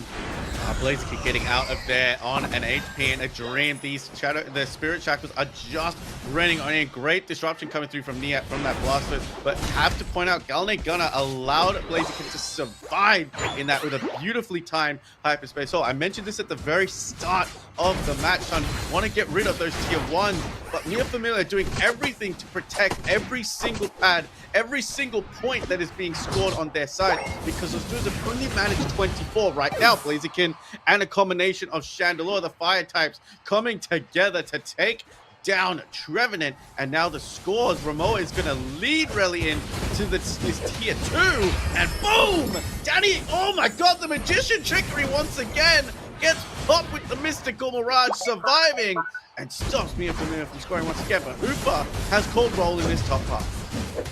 Yeah, Regirock's getting ripped here. Looks like it's going to be uncontested, but let me take my words back, buddy, as Louisen manages to find a sneak-in Spirit Shackle, and now comes the knock-knock to rip down this mammoth Lost Duros with a sneaky move. They're going to break this T1 pad as well, or they were going to, until Niat shows up, trying to bait them in here with the disruption as Louisen looks for the KO, but Niat manages to survive. The submission comes through. Citrus Berry is going to give him the healing, but here comes Gal the Gunner to cause that disruption. Louisen finds the KO onto the Blastoise, but it's not enough. Mia Familia now here to vent this pad. I thought they were doing everything they can, but Galne Gunner is going from top to bottom as quickly as they can. Ramoa is here. I thought that pad was going to get broken by Danny's 40 as well. They are stopping Los Duros from scoring at every possible chance they get. These hyperspace holes, Tano, are activating every 3 to 4 seconds. As soon as that cooldown comes down, Los Duros are trying to show face on every single lane right now, and Louisen takes a little bit of farm away from Relly. Relly didn't like that very much. They're trying to go away. The eject has to be popped out. They say, that's my farm. Don't you touch it now. 145 to 55 as we got another fight about to pop off in this central area. Ooh, no ways, backs up onto the wall here. They get KO'd by Relly. A 50 dunk in that top pad from Lost Duros is going to be huge for them. I'm telling you right now, Lobo, this game is going to come down to one massive Unite move at that Groudon fight, picking up quite a few people. These two teams are ridiculously close in this one as we look at those points continue to rein in. Regilecki is going to be uncontested and taken by Mia Familia. We're now going to have a fight in this top side for whatever Reggie spawns in. I mean, there's that 40 that's going to go in, so no healing from that pad as well. We do have Umbreon. That's just the beautifulness of Umbreon, just able to get their way out there with the Wish and Foul Play combination. 5 seconds until this top of Reggie decides to spawn. Regilecki has walked into the bottom, so heading on into this Groudon fight, it looks like Mia Familia are going to take their lead back by about 75 points. But Relly has been caught out, and you do not want to go down here at level 13. You're going to give away so much experience, as well as that KO timer, and that KO timer is at 20 seconds, which means that they could just go for the rip because it's going to be 4v5. There's the submission into the Phantom Forest, into the Hydro Typhoon. Knock comes out as well to try and rip down the bulkier front line from the side of Mia Familia. Hornleech is also going to stop that coming through as Mew gets a KO before Mammothswank can retreat. Roll call has been done, and Hooper is the only one in that central lane, but Niat and you are here as well, putting on the damage, and Relly is back with that Blaziken.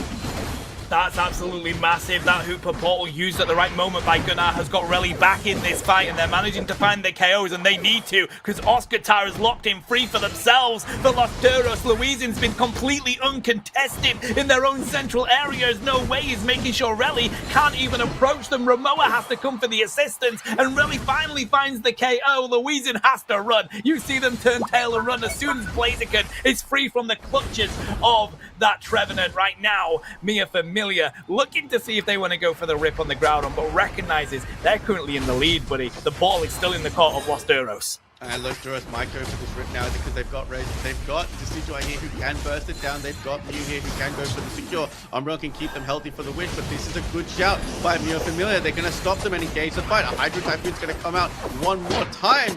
Chandelure is the only one with their Unite move, with the Ignite Big Knight, but they might not just decide to use it just yet. There on the top side, we have Louisin and Danny. They're ripping up. Look at what is happening right now. There's the Ignite Big Knight coming out as well, but Chandelure gets sent back to the Pokemon Center, and Los Duros have taken the ground on, and they're going to try and get these Hondo Burgers in because there are 2 members down for the side of Mia Familia. What a smart play by Mia Familia, though, buddy. They are going to lose this game by the looks of it, but they know they were going to lose that fight. They knew they were going to lose that Groudon at that moment, so 2 of them just sprint to the home pad of Los Duros, and they score their points, and it was ridiculously close because of that. But no, Los Duros, with an absolutely brilliant Groudon fight, the second Groudon fight, by the way, come out on top, and they're going to get the win. It's what I'm speechless.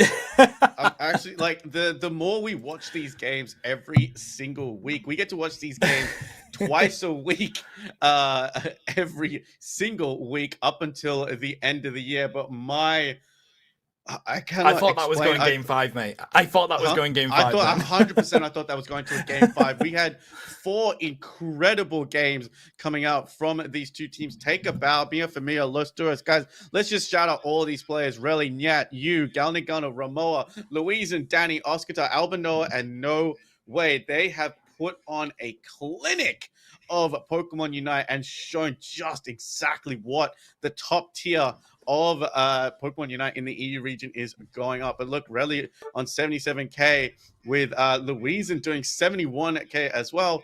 Objectives going to both teams. And look, it was a very back and forth game. You can see the graph right now.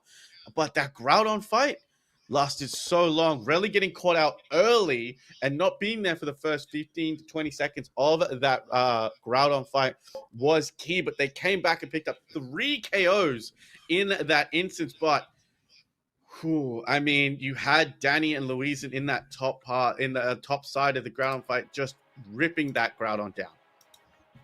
Mate, I can't wait for our analysts to have a look at that set and try and analyze that to give the gradings to the players, because that was absolutely electric. And I tell you what, chat, you can see that data, by the way, when you go and sign up on the website. We now have registrations open. The application is open for Season 1 of Unite Fight Club. If you see this action going on and you think, I want to get myself a piece of that, grab yourself a team, get yourself applied on the website, and you'll be able to have access to the data, because that one's going to be an exciting one to have the data for, Lobo.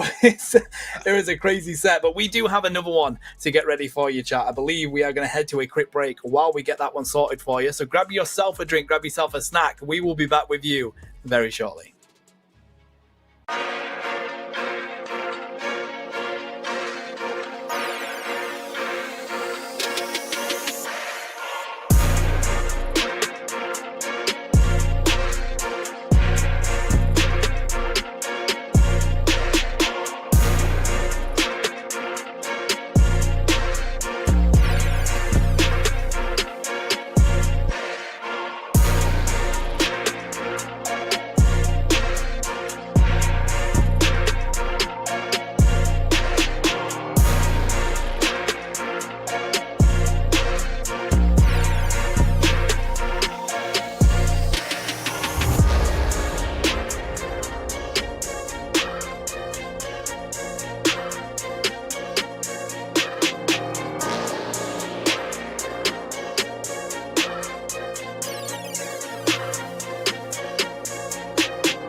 Welcome back, players, trainers, uniters, and Pokemon lovers of all kinds. You've got me and Spartan Tana, your two biggest Pokemon lovers here, sitting behind the caster's desk for the Unite Fight Club. Buddy, give me 5 words to describe that past set that we just watched. 5 only. I'm counting. Oh, 5 only, bro. Yeah, Okay. Five only. Okay. Why give Los Duros Venusaur? Well done. I mean, I grate on them. I do love me a Familiar. They're one of my favorite teams here, and they are a fantastic team.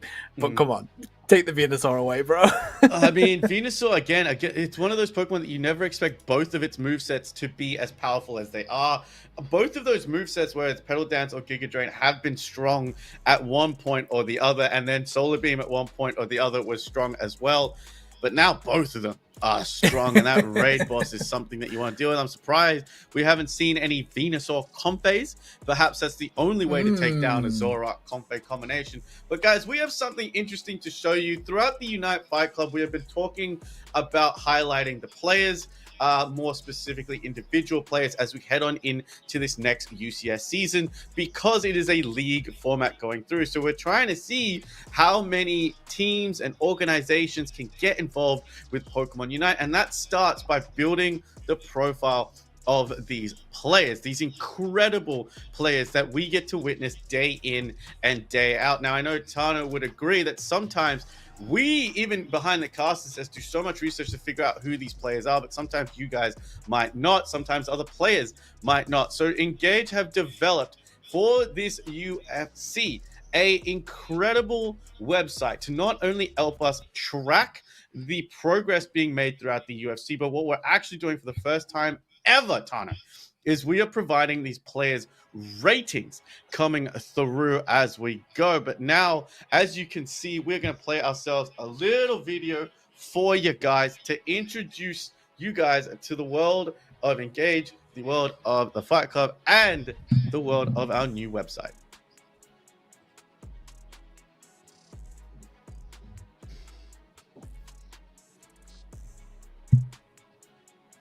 Oh, do we? Okay, apologies, chat. I have seen this video, and it has definitely got a voiceover by Zenith, but I don't think that that's coming through. So we are going to talk on over it. So the whole point of the Play Unite Pro website, Lobo, you absolutely stated it, buddy. We are collecting data for these players. We have an individual panel of experts of analysis that goes on so that we can grade each individual player as well. But it is basically the home of competitive Pokemon Unite, especially right now for the EU region where we currently are, but you can bet others will be coming onto it. This is the grading that you can see on the players section. As the teams compete, as they get, they get the KOs, they get their stats, it is all put into this website, and then they get graded, and you can actually see when these grades happen, the notes that are made by the board that do that. And then you can see where it goes from there. It's a lot of information, but it is pivotal information for these players to not only market themselves, say this is why I'm a good player. We're looking at Toast here. We know Toast is a great player, but now they can evidence that when they go look at a team, when they go look to get picked up by sponsors, they can be like, I am a professional Pokemon Unite player. This is the team that we've got. These are our current statistics. This is how we are playing. And that is what orgs are looking for when they look to sign up these teams, mate. And look at this. You can even see the Pokemon that they have played in their last couple of matches. You can see the average win rates. You can see how they have done in those specific matches. You can see their recent picks. All of the information is not hidden. This is the UFC, and just like every professional sport out there that you see, whether it's basketball, football, cricket, tennis, even fighting itself, you can see the stats. You can see everything that has to be going on with these players. And there you see we have awards coming up as well. Not monetary or prize awards, but just awards that these guys can take from each other as well. You can see they can talk to each other with the wall. You can see their matches, their Pokemon, their overview, absolutely everything. But also what you can see on this on this website right now. You can leave a message for Toast if you would like to tell Toast that they are your favorite player and that you absolutely love the penta KO that he got in the previous match in round 3 of week 7.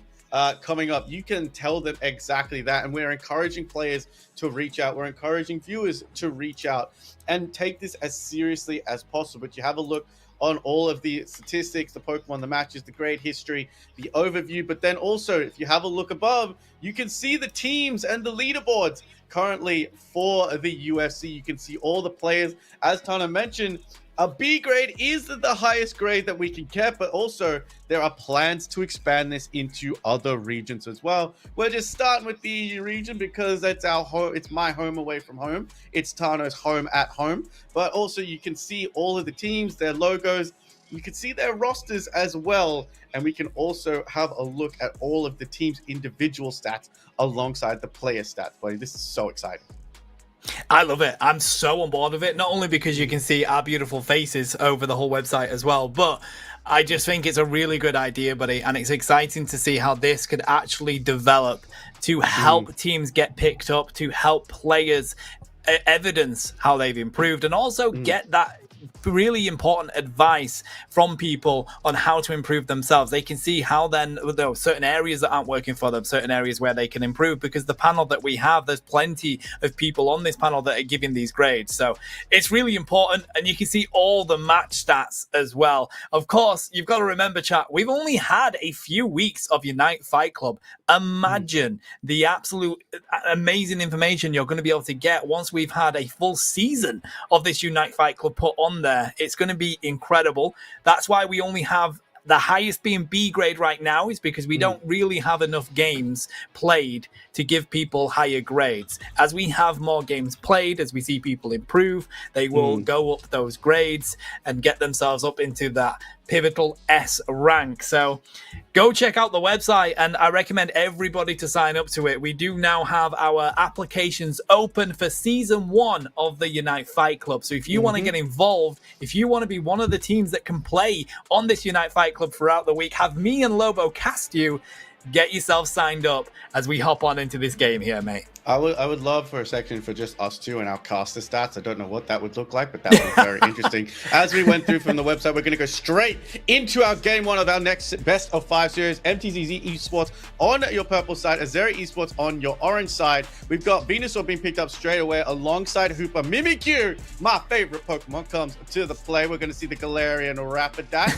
for MTZ Esports as well. We're seeing Chandelure for 2 games in a row, so the players are definitely listening to us. However, that's a very interesting ban that I see, because Godzilla has been banned off for the first time in I don't know how long, buddy.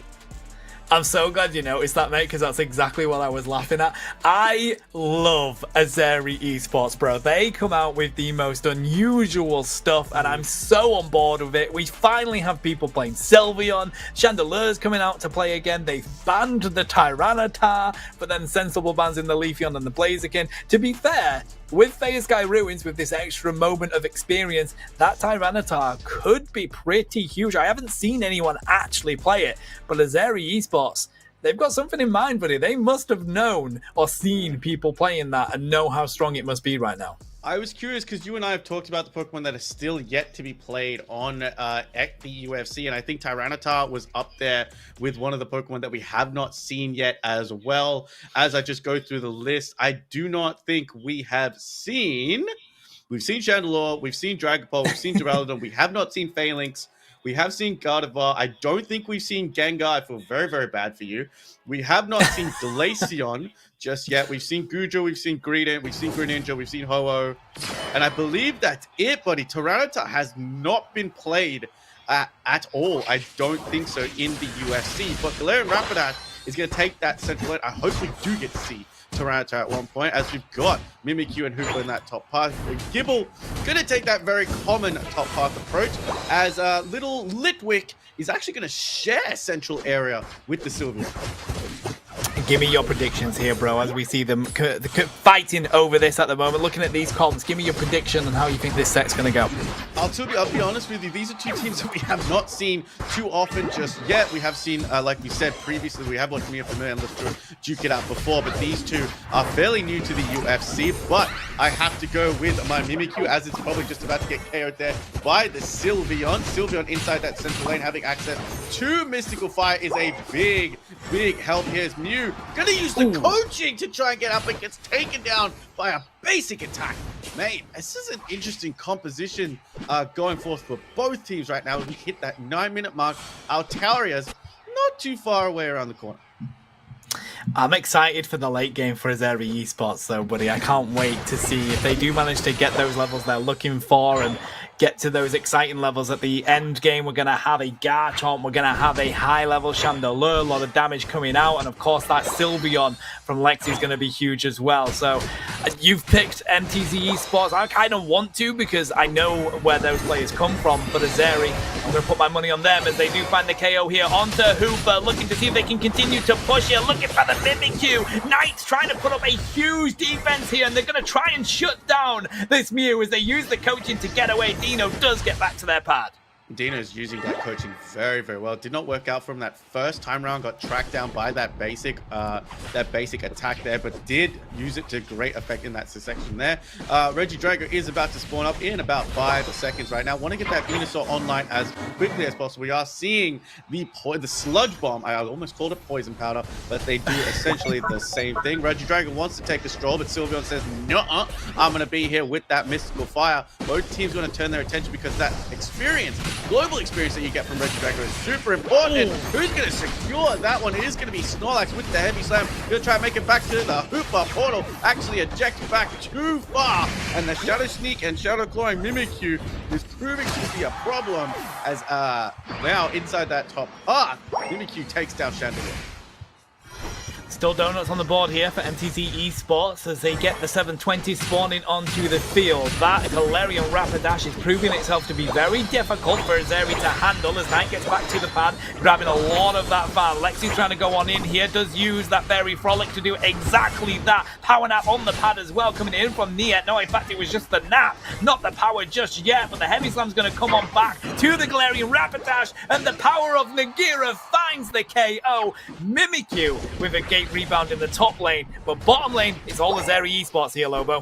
I mean, Lynx is just proving how good that Eevee can be in that early game. I want to see how well it does towards the late game because I think Sylveon is one of those Pokemon that can fall off a little bit. Mimikyu wants to get those stacks inside that top path as Azeri Esports turn their attention to the Regieleki, but it is a beam from off the screen that managed to secure that Regieleki, buddy. I've wanted to say that for so long, but Venusaur has not been played for a long time.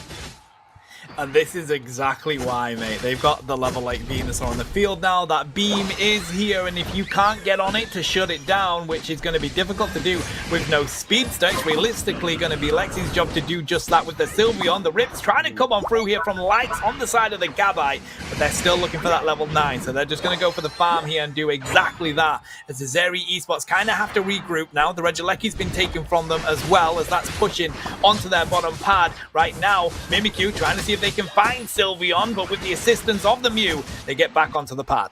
I like the combination of Mimikyu plus those Hyperspace Holes, especially with that Shadow Claw moveset. Mimikyu does like to go in and brawl. It's exactly what they're going to do now. Fairy Frolic's going to come out once again alongside that Triad Blitz. Shadow Sneak is going to take down Mew, and Rapidash is going to try to take down its Fairy counterpart. But Mimikyu says, nope, you play with me instead. Sylveon, and picks up a nice KO streak of 3, and they're going to crash in to this tier 1 on the top side with a nice 30 over.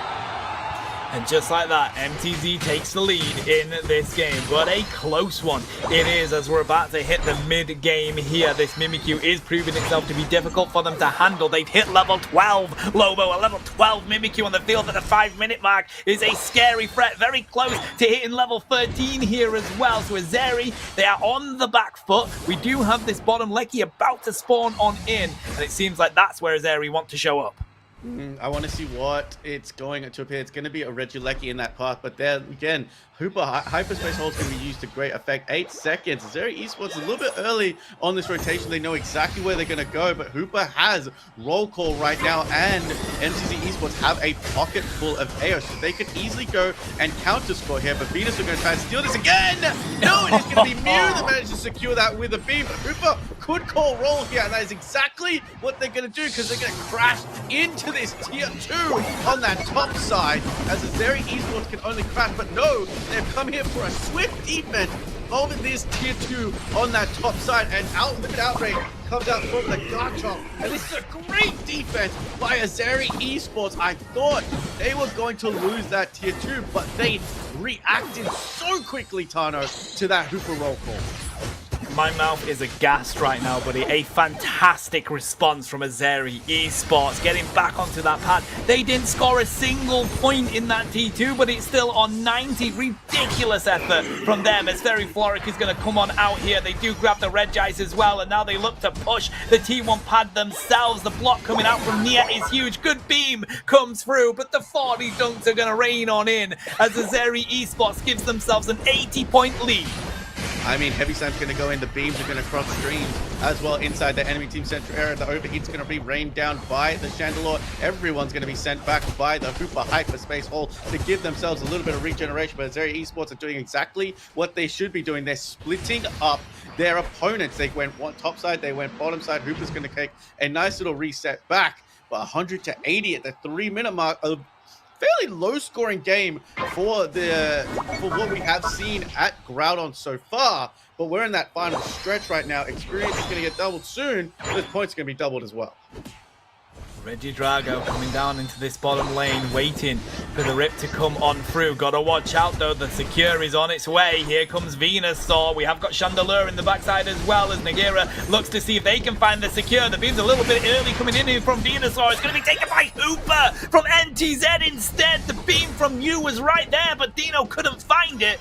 And it's going to be Hooper that takes that experience and a level 14 Mimikyu on the field now for NTZ. Massive for that team. Now, level 14 is very scary, but the fact that Azaria have 2 level 13s as well might just be able to counter that Mimikyu at level 14. I want to see this Venusaur get to level 13 as well, alongside this Galarian Rapidash. Nice little Rock Tomb to stop Nia from moving, but unfortunately, they can't really follow up on that, as that Regieleki crashes on in to that bottom basement pad on tier number 2. Again, Nia gets caught with that Rock Tomb, but Groudon is here. The game is on. Sylveon has found the target inside that Mimikyu, has to pop that Fairy Frolic early, doesn't get the best utilization of that Fairy Frolic. The more people you hit, the more you heal, but Hooper's still holding onto that roll call, sending everyone back, and Snorlax almost getting caught out, getting forced to use that eject very quickly, but Zeri Esports still in the lead here, Tano. A minute 35 on the clock. Does look like it's on the side of MTZ though, because they've managed to get some eject buttons, as you've said. They've got the Unite move out of Sylveon right now. They've got plenty of health away from Garchomp as well, so they do have the advantage. But again, the ball is in their court here, buddy. MTZ have to do something. They're 100 points behind. They've got to decide, do we go for the Groudon? Do we go for the scores in the bottom goal? That's what Azeri thinks they're going to do, so they're here to defend it. But look where Hooper is. They could just pull them straight onto that Groudon and go for the rip, knowing they're very deep down here are Azeri Esports in this bottom lane. Looking to see if they can approach the top goal is the Galarian Rapidash, but Lexi with a brilliant push onto the pad themselves is going to score their own Hundo Burger, because look at the effort from Nagira. Throws up that I can't remember the name of it, but the move stops them from being able to move on in. And now the rip on Groudon is here. Azeri Esports with a massive beam, but it's going to be Mimikyu for MTZ that manages to find the Groudon. But now they're 200 points behind Lobo. Can they get there to score him? It looks like they do, as they find the KOs onto Azeri. I mean, that's a 4 KO coming through. Again, the stores can be stopped. The Snorlax is on the other end of the map. It's equal now, but again, I mean, the scores are not going to stay equal, but 300 to 300. Azeri Esports would take it if it stayed that way. It's a team that gets to that score point first that actually comes out with the victory. No tie game, Tano, which is even more interesting. But now 6 seconds running on the clock. NTZ Esports going to come out with the victory. Azeri Esports with a really good showing in this first game. No, that they did, and Poltergeist is the name of the move. I've literally just I was about remembered to it. tell But you. that I was about to tell you. It's one of my favorite moves. I know people nobody, like to run it's so cool, but nobody ever uses it, mate.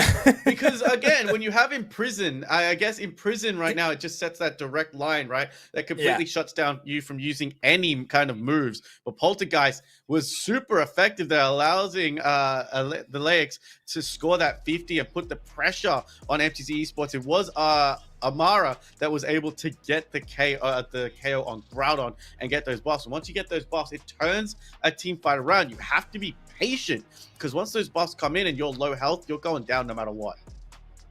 That was an exciting game, though, mate. That was back and forth, and I very much enjoyed that. As we have a look at the stats, there's no massive standout. They were fighting quite a bit. You know, people seem to have a balanced level of damage and damage taken and recovery. So, I mean, 40% recovery for the Lex there on Sylveon is pretty huge, to be fair. There was Fairy Florix trying to see if they can hit as many people as possible. But yeah, that really could have gone either way. But I think the difficulty is that Azeri didn't really have an answer for one, dealing with that Galarian Rapidash that was very good at going in, dropping damage and coming out. You saw how much disruption Knight was providing. But then you've got Mimikyu that was literally power spiked from the middle of that game, buddy. They hit level 13 at like the 4-minute mark or something ridiculous. And then you had to deal with NDR on that Venusaur that was pretty much untouchable for the side of Azeri Esports, unfortunately. I do have to talk about Mimikyu a little bit because people have been saying that it was nerfed a little bit due to the decreased amount of bushes around Thea Sky Ruins. However, the experience that's all over Thea Sky Ruins now with Groudon does allow for those central laners to get those power spikes high. And then again, we saw the 3 KO streaks coming out from Mimikyu multiple times as well. That really allowed them to stay in the game, stay ahead of it, and ripping down even a Garchomp who was able to get that lifesteal back up with just those repeated basic attacks. Sylveon as well was a really, really good shot, and I did have my concerns as well heading on into that late game, where I believe Sylveon does tend to just fall off a little bit. Unfortunately, having that Fairy Frolic used early on and getting caught out by Mimikyu, I just don't think Sylveon has the ability to take down a Mimikyu when there is a level disparity. I'm not saying the two Pokemon are vastly different. I'm just saying when there's a level disparity between the two. However, Fairy Frolic is a great move to replenish your entire health bar if you're able to hit the entire team. Also, a very good secure tool if you're able to time that very right. So I was very, very happy to see the Sylveon come to play. But again, these are two teams that are making their names in the UFC, and that's a great first game to start off with. And again, that highlight for me was Azeri's Esports defense of that tier 2. Just avoiding the roll call and not being able to let MTZ score any points, even using that Hooper Unite move, the roll call, the Unbound form, to try and teleport their way up to tier 1. I very much enjoy that clip with the Poltergeist stopping them from being able to stop that score. If that Poltergeist isn't there, mate, that score doesn't go in. It was very enjoyable to see. But I am with you. I think that defense on that T2 pad is clip worthy for Azeri Esports. If you want to justify how good of a team you can be as a mega defense, mate. But this is a very close game. I'm excited to see where game 2 is going to go. Of course, we're in Fearless Draft, so we're not going to be seeing the likes of Mimikyu or Venusaur or even the Galarian Rapidash on the side of MTC anymore. They don't even have the Hooper that they can play now, Lobo. So those rotations that were coming out and were absolutely on point, we ain't going to be seeing that anymore, as Azeri's got a little bit more that they can play with in regards to these meta picks. And I think this is interesting because we did talk about Azeri and MTZ to almost their first showing. I don't know if we've seen Azeri before. We might have. You know what? I'll refer to the website to know if they have participated in the UFC. We get to watch so many teams fight all the way through. But this is what I'm saying. For teams that do not have experience within the UFC, they're not so used to Fearless Draft. Now that you're key Pokemon have been taken out of play, you now have to go to a completely different rotation of 5 Pokemon to be able to push forward. Now, this is going to test the depth of your Pokemon roster for Pokemon Unite. So I'm excited to see it, especially these new teams coming in. Not even just the less experienced teams within the UFC is what I want to say, is that this is where you get tested, especially with Fearless Draft, because we see it with other teams, Tano. me and Familiar and Los Duros have been in front of our screens before. They're very comfortable with Fearless Drafts, and it shows with some of the comps that they're able to put out. What I do love from MTZ, and I'm going to talk a little bit about this team, where they come from, who they are, so that you are aware of them as well as us, chat. So they're a small team that was formed recently. They have 2 former players from LFD, and I'm going to try and pronounce their name. They played previously under Paulette, if people remember Paulette. They played the Gamers Assembly in France, by the way. Brilliant team. Les Flacons d'Amers is how it's, well, that's the name. That's probably not how it's pronounced because I've butchered it. But 2 players from that team. You've got Knight, that's the central area, and Amara, that's the top laner. So they've got a lot of experience, a lot of good experience as well. You've got Gaddy, who's the support. He's also a former player who's recently role swapped. So they're discovering this new support role. And I got to say, Gaddy was really good in that game, Lobo. On top of that, MDR, the mage, and Haru, the tank player, they are new to the competitive scene, though they have played this game since release. So this is a new team that has come together with a lot of experience, but that was an exciting game considering the fact that they're quite new to this. No, I agree 100%, and I love the fact that we're seeing these new teams get formed.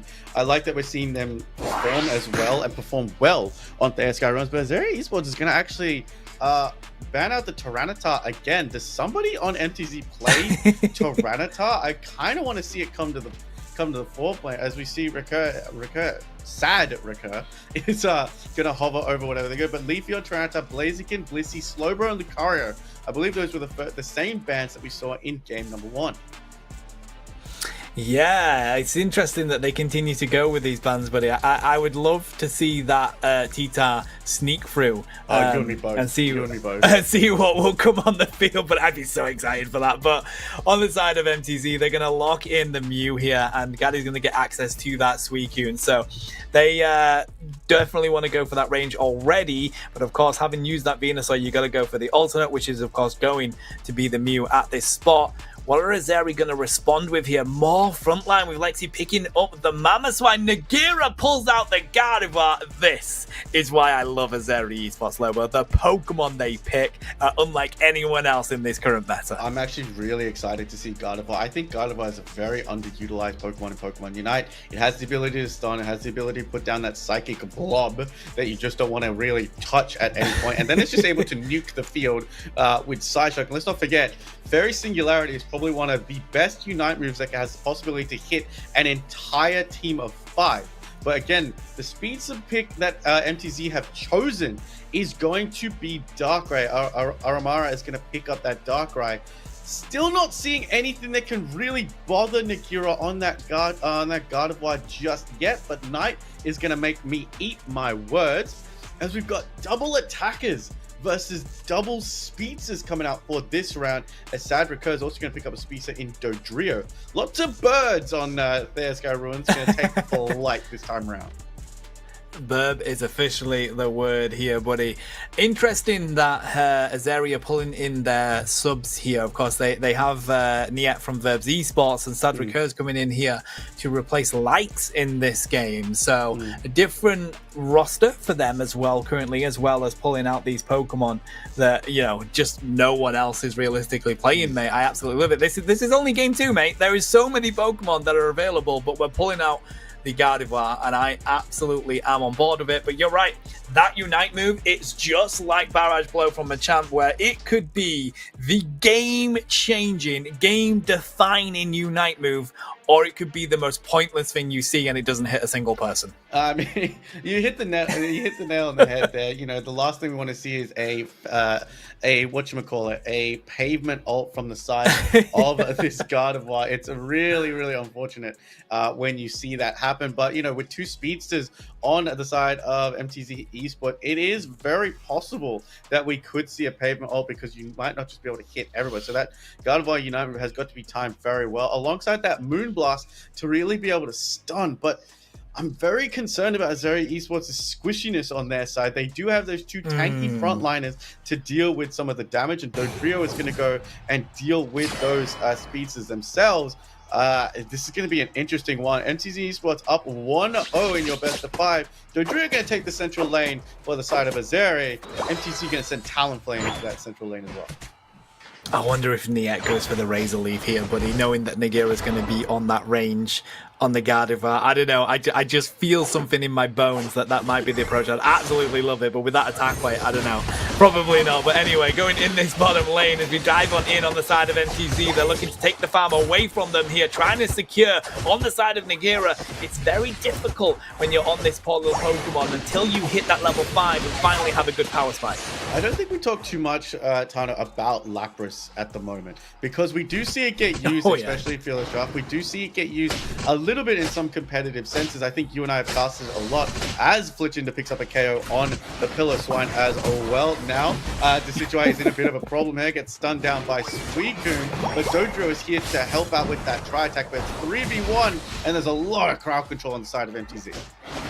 That crowd control is genius from MTZ. The Dodrio being here, you've got the sleep from the Darkrai, you've got the freeze from the Lapras. It's going to be very difficult to handle that, and of course a perfect target for Talonflame once they hit that fly. So definitely limiting what Dodrio can do at the moment. We're going to be able to see the skill that these Dodrio players have trying to get around that crowd control, mate. I agree with you 100% inside this central lane here. Suicune's going to try and come help. That Whirlpool being able to reposition as well. Now going to try and take down the Suicune as well. Dodrio is very low here, but unfortunately not being able to pick up any KOs with 24 seconds to go until Regidrago. Niet is in a bit of problem here. The aggressive eject coming out from Suicune, and Rowlett's not having a good time in that top half.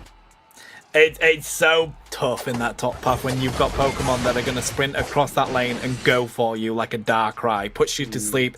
You've got no escape tool, buddy. It's the worst nightmare for a Decidueye, and that's before they even use that Unite move. So here comes Regidrago onto the field. It looks like Azaria, the only team here so far. MTZ rotating up. They do have the Mew with the Solar Beam to go for it. So is the Talonflame coming, but they may have found a good pickup here as they managed to take down not the Darkrai, but yes, is that Razor Leaf coming out from Niet?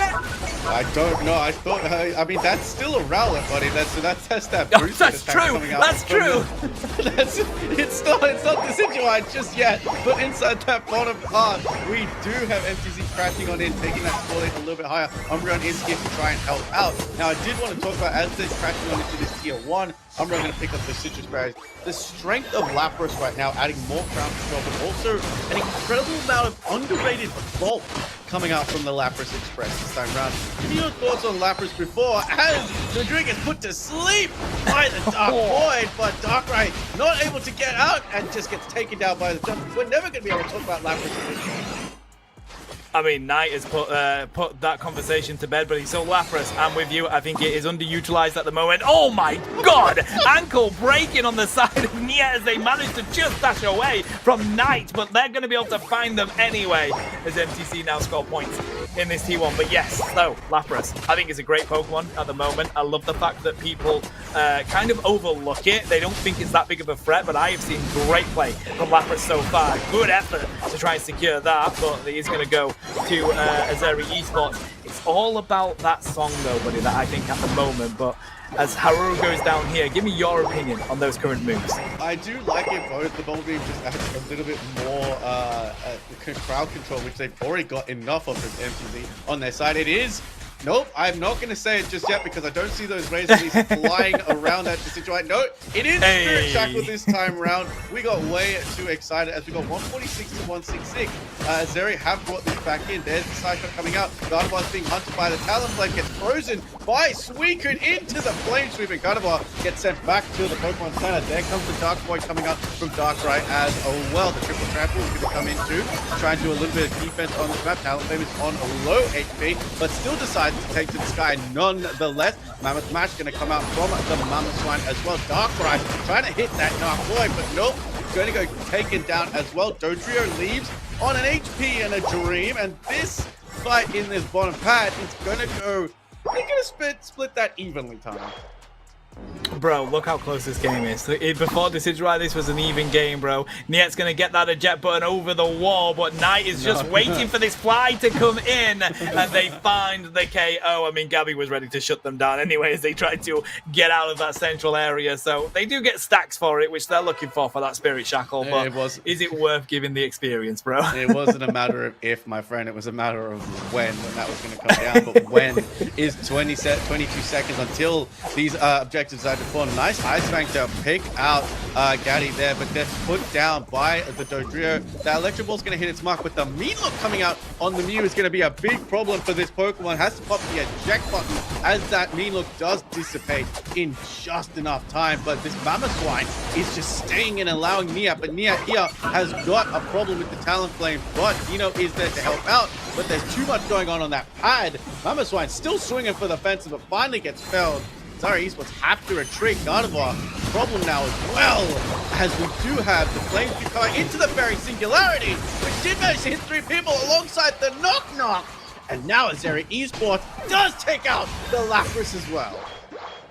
Yeah, MTZ are on the back foot here, buddy, as they go for the rip on this bottom Reggie. It's going to be a Reggie Rock, and Nia is going to get that one secured as Recur looks to try and defend it. The fly comes on in. It's going to be the triple trample to shut down the Secure coming their way. And Nagira is going to find that Reggie Rock, and now they want to make an approach onto this T1 pad. We're seeing all these moves coming on now. There comes the beam. The fly is going to land onto the Dodrio. MTZ looks like they have defended this as Nagira wants to continue to push onto this pad. The fly is looking for these squishies, but the eject button comes on out, and they're able to get away from the Talonflame. The Ice Fang connects, and Lexi finds them, and they want more here as they look to push on into this pad. The coaching comes out, and they're able to escape, but that's not going to be the end of it as they dive on in again on the side of Lexi. The Mamoswine play is absolutely on point right now as the damage at range rains on through as well, but unfortunately there's too much tank with that Lapras being back on the field. Dino has to run back to the pad, goes Azeri Esports. MTZ have defended that well.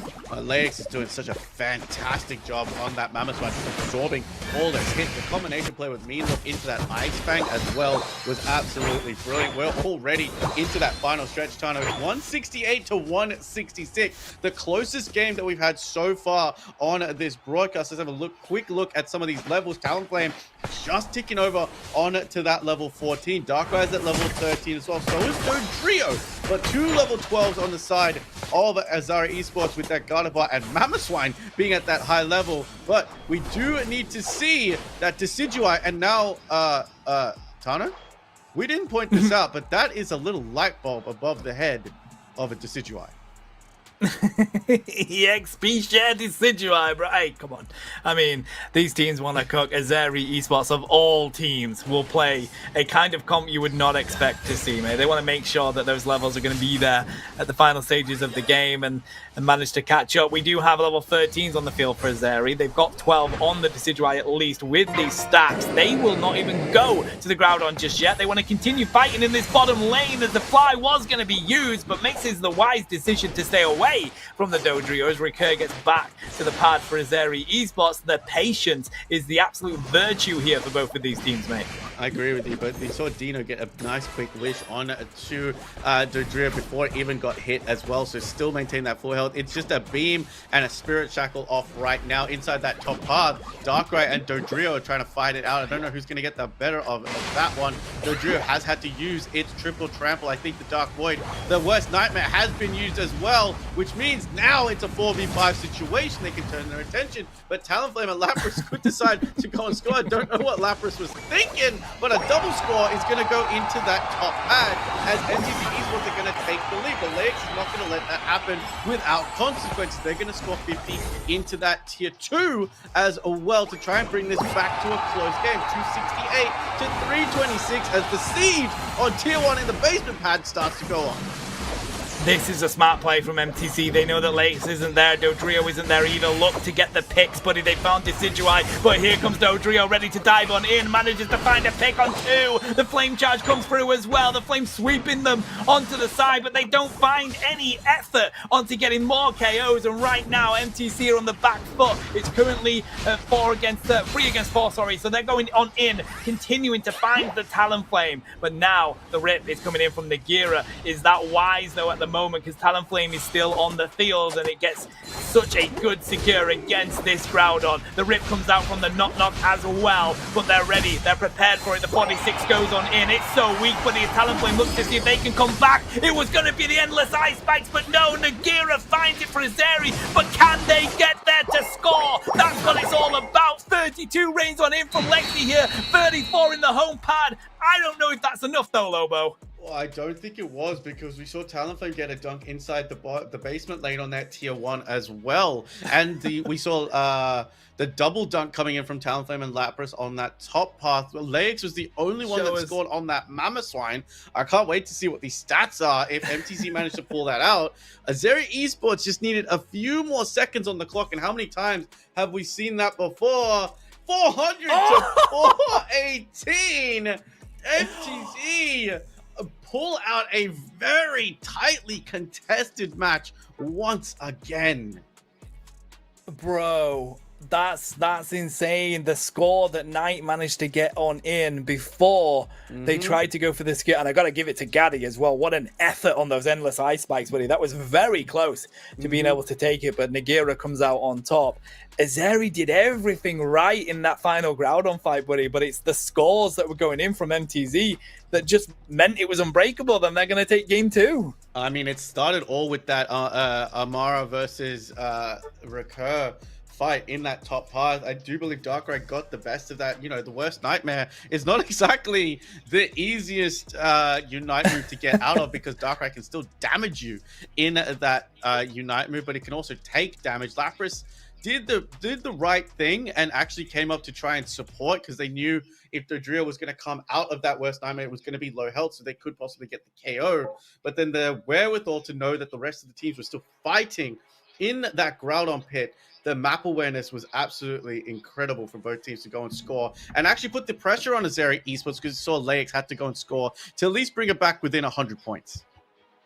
Oh man, I love the Unite Fight Club. I love it. It's amazing. I mean, these are two teams that MTZ is a new team in the competitive region, but it is exciting to see them do this. Azeri play some of the most fun comps that we see. I love having them on the screen every single time. This is. It's amazing, buddy. It was such a close one, as we're seeing the highlights here. I mean, it was 166 points, I think, a piece coming into those final few moments. And then, you know, it was literally down to those team fights, and the scoring was happening from both sides. The response from Azeri was absolutely on point, but then MTZ getting their own scores in. Oh, I can't talk enough about how much I'm enjoying this set, mate. It was a back and forth game. I just want to talk, like, I think Niet was the only struggle for the side of Azeri Esports, because again, we didn't even notice it until the very last minutes, but that EXP share, I don't know if you noticed it. I didn't notice it until the very last minutes of that. I was wondering why Decidueye was having such a hard time getting online, but that EXP share coming through clutch. And we did see it was almost a damaged Mamoswine coming out, considering how often Leix was in that front line being healed up by getting on that Umbreon as well. Finally, Decidueye getting some other stacks and then the eject. But here, two species hunting you down, plus a Suicune is not exactly where a Decidueye wanted to be. I thought this push was going to go well here, because Leix did not go down at all. But finally, once that Mamoswine does get felled, that Gardevoir and Decidueye are pretty much well open, to be honest. They can get to you with ease. But Azeri Esports put up a very good show in game 2, but it's match point, buddy. Match point. It is match point, which means for Azeri Esports, they are facing the barrel of one of the most difficult things to do in esports, and that is a reverse sweep, buddy. They have to win every single game here on out if they want to take this victory. MTZ, they only need one more, whether that's this game or the game after it. They need that one more. So it is all on the side of MTZ, and they have played aggressive with every single thing that they've come out with. They've utilized multiple strong picks in both games so far. So let's see how Azeri Esports are going to answer. Will they allow Godzilla on the field to try and target a more important ban, with knowing the comps that MTZ are bringing out here? I really want to see Godzilla. I want to see wishful thinking, bro. I want it. We're still crossing off all the Pokemon that we are yet to see on Pokemon at the Unite Fight Club, and I think we're down to our final 2 Pokemon. We talk about this all the time. As I go through some of this, we're getting the final game ready. If you guys go to Unite TV, you can see the row of Pokemon. We've seen everybody so far. We've seen the Chandelure, which we haven't seen. We've seen the Darkrai. We've seen Decidueye and the Delphox. I don't know if we've seen Dragapult, but I would love to see Tyranitar come to play, and it does look like we might get it come through. Nope, Nagira's going to spoil our fun as Tyranitar is definitely going to be banned up. But there's a lot more common bans on the side of MTZ Esports with Vicario and Slowbro.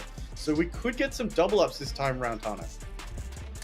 If there's anyone from Azeri Esports in the chat, or anyone that is from that team in the chat, throw us a reason as to why you're banning out the Godzilla, because we think we know why. We think it's because like people just haven't realized how strong it is on Fair Sky Ruins. But I want to know your opinions. If there's anyone in chat, let us know. But looking at the rest of the bans, MTZ very smart with theirs here, buddy. They're going to ban out the Absol. We also see them ban out the Slowbro, which makes me think possibility of Charizard coming out here. And the Lucario continues to be banned out as well. Well, Dina's going to pick up Blissey straight away. Gaddy's going to go over Eldegoss. Again, I love in the fact that Eldegoss is coming back into the forefront. Haru's going to pick up Snorlax. Again, these are usually Pokemon we see get picked up within the first 2 games. The fact that they've gone unpicked in game number 3 is going to be interesting. Recur's going to pick up Urshifu. And just having a look at that eject button, that does look like it's going to be the Wicked Blow Urshifu as well. Niat is actually going to call to veto the Miraidon pick in terms of the Crustle. Oh, Amara, please. I want to see it. I really want to see it. I think you might be in luck. Yes! There you go. There it is. I love it. I love it, buddy. I mean, you know you're coming up against a lot of shields here, right? You've got Blissey, you've got Niat, you've got Recur. You know you're coming up against a decent amount of shields. I love having it on the field. Nagira as well with another pick that I love seeing on this new map. Lexi, are they going to throw on the Duraludon, the Azeri Esports? Ooh. No, they're going to go back to the Sylveon. Wait, have they not already played that? They can't pick that.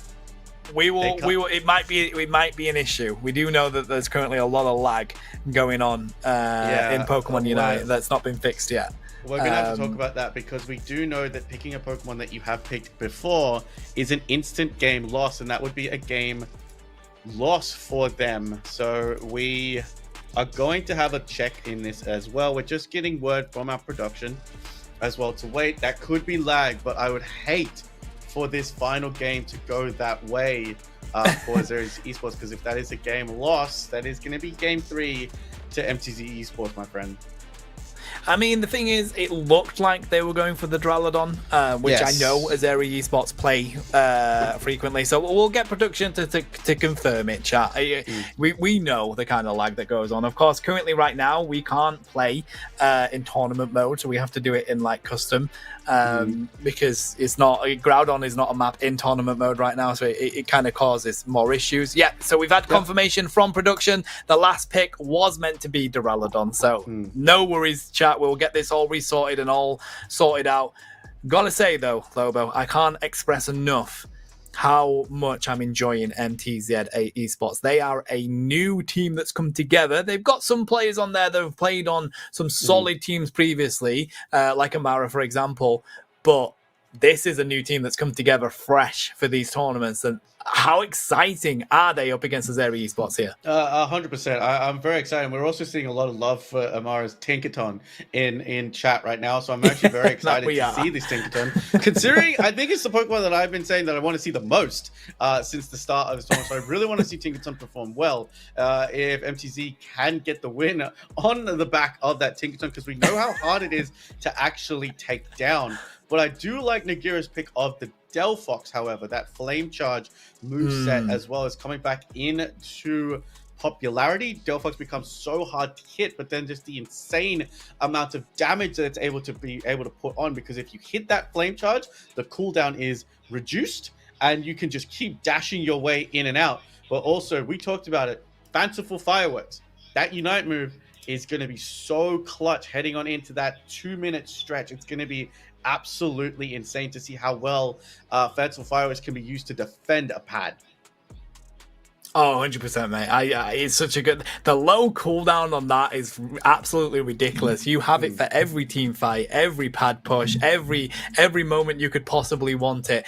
And the flame charge, I'm so on board with Delphox at the moment. There's so many Pokemon currently in this game that are really wanting to get at you, brawl you, shut you down. So you have to have kite ability when you're on these ranged attackers. But they're the ones that do the most. They're the ones that get the most out of their game. You look at them so far. I mean, let's exclude Venusaur because that's just something else.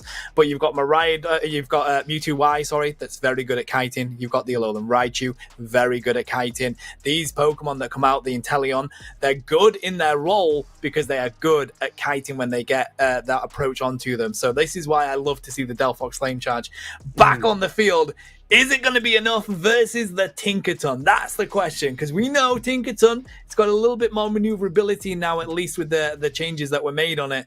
Very excited to see it on Fair Sky Ruins. I'm so excited that you brought up the ability of kiting when it comes to these range attackers, because I want to actually talk to you about the attackers that we have seen in the meta as much as possible. Like you talk about Inteleon, Miraidon. Those were the two when that speedster meta was upon us that was so strong right now. But I want to talk to you about a few other range attackers. One, I want to talk to you about Cramorant, its ability, and then I also want to talk to you about Alolan Ninetales. Effective, but I think its ability to move and kite is not as strong as the other range attackers out there. As we saw, the draft has been complete. We have just replaced I believe it was Sylveon for Duraludon that was going to come through. We'll get these guys in to the moves. But talk to me about how we can update these Pokemon so that these range attackers can have a little bit more kiting ability. Do we have to update their kit? Do we have to give them some more movement speed? Give me your thoughts. Alolan Ninetales is just too slow, mate. It's just too slow, and it's too easy to blow it up. That's the difficulty. Like the move itself, like I love the Avalanche Blizzard moveset. The other moveset, it's like, yeah, it's great, but you're gonna really get shut down with the way that the meta currently is. So I love the fact that a lot of pushes, a lot of freezes, but it's just ridiculously slow. That's the only way to change it, and I think that's what you're gonna have to look at with the rest of the range attackers realistically in this meta. I agree with you 100%. As we turn our attention to this game 3, it's game point. It's match point for MTZ. It could be match point for you as well if you decide to use our promo code POG. 26760 to get yourself 10 free meals and free add-ons for life with HelloFresh. Big shout out to them for keeping us at the Engage family nice, healthy, and fed, my guy. But inside that top lane, it looks like Eldegoss is the one that's going to be feeding on a Duraludon as they pick up a nice quick KO. You know, I heard that HelloFresh invented food. That's why they're so good at it, buddy. So that's why I recommend everybody to go give it a go. They are the OGs of food, as Azeri Esports are the OGs of pulling out these random comps that you don't expect to see. Duraludon back on the field. Recur is ready to go with the Warner Bear in this top side, looking to see if they can drop the damage onto these two supporters. But look at the heals that come on through. It takes everything in the arsenal of Recur to try and drop the damage, and they don't find a single KO just yet. I thought that was going to be a single strike Urshifu, but there's a rapid strike Urshifu there, almost like the Suru Pizza that is. But Tinkerton here is going to try and bonk him on the head. There's the safeguard coming out from Blissey, beautifully timed, as well as little Tinkerton picks up a KO on Duraludon. Duraludon just not having a fun time in this lane right now. I'm already beginning to see why people were so excited to see Amari's Tinkerton here, buddy. I can't wait to see how the late game is going to shake on up, as we've got a couple of seconds before the Regidrago comes in. That's how quick this early game takes now. The stacks are raining on in for Amara. That is going to be scary for Azeri Esports, but the rotation from MTZ is on point as they look to show face for this Regidrago. I've just pointed out it's double supporter on that Tinkerton as well. It's got the AoE healing, and then it's got the Eldegoss healing as well. Inside this bottom part, we've got MDR on that Inteleon with that sniper just raining them down. They're gonna once you take out one support on the side of MTZ Esports, you gotta deal with the other one, all while being bonked on the head by a gigantic hammer coming on in. But there it is, Leg is on that Duraludon. It looks like Azeri Esports is gonna take this off the map. Almost the snipe shot hits its mark, but body block. Oh, damn! Body block by Blissey and sent back to the Pokemon Center. Yeah, I was not looking for that second one to hit them, but it absolutely does. And as we see the hammer getting ready to be built up in this top side, Amara's happy for you to brawl against them while they continue to stack up this hammer. The bigger it goes, buddy, as they look to push onto this T1 pad. 67 points completely unanswered right now by Azeri Esports. They've got to think what lane they want to be in as both objectives spawn onto the field. Reggie Lecky in the bottom side, another Reggie on the top side. That time round, Terralodon gets taken down by Eldegoss once again. No EXP share on that Eldegoss as well, so that is a battle Goss coming to the forefront right now. MTZ Esports going to show face for this Reggie, for the top side, as Azeri Esports is going to show face for the basement side of Reggie Lecky. Reggie Rock is the Reggie of choice in that top path, which is even scarier because it's going to be on that Tinkerton getting a big defensive buff. But I think MTZ might just have to let this one walk all the way through. 80 to 127 right now. Yeah, unfortunately, we do need to see a little bit more coming out of this Inteleon, buddy. The snipe shots aren't quite hitting yet. We know they're not that easy. You need to be hitting every single one to make that huge difference. So we'll see that continue as we do have a good push from MTZ here as they continue to push onto this pad. What can Azeri do as this by Vision is here? And they're just going to continue to rain down these crits. We see Recurd dropping out them flowing fists, looking to see if they can find a KO with it. Goes onto Amara, but they're not going to be able to find them just yet. Diving through again. Here comes the Guga. They're trying to find the KO onto that water bear. They just miss it by a milli, but they do manage to find the KO on the Inteleon here as Azeri Esports have put up a fantastic defense against MTZ. Oh my god, that Tinkerton did not go down. They had Urshifu and Delphox screaming for a few heals in that fight there. Just unfortunately, Delphox pulling out a very nice eject button across the wall. We are seeing Dragon Pulse coming out from Lex this time around, which means that feels like it's a more rip potential side on their thing as they decide to get a KO, a double KO on both supporters coming down. Wow, Terralodon making a nice showing in today's Unite Fight Club, my friend. They do, and this is what Azeri do, buddy. They always use this Dragon Pulse for it. They go for the rip, so trust me, when Groudon comes on the field, if they're in position, they will be ripping that objective. And Mara is just ripping the HP off Azeri Esports right now, buddy, as they find another KO. I gotta say, while we're waiting for these objectives to spawn in, how much are you enjoying this Tinkerton in this game, mate? I'm very much enjoying the thing. It looks like the comp has just been made purely around this Tinkerton. Snorlax is gonna stop the score going in, which is a great stop there. But Snorlax is gonna have to deal with the Urshifu and across in that basement lane as MTZ Esports decide to turn their attention to this Regirock. Another defensive buff coming out for the side of MTZ, and that's a big problem for Azeri Esports to deal with because that Tinkerton is already hard. Can Snorlax take it? No! Crossel does a nice valiant attempt, but there's the importance of fanciful fireworks defending that tier 2 on the top side.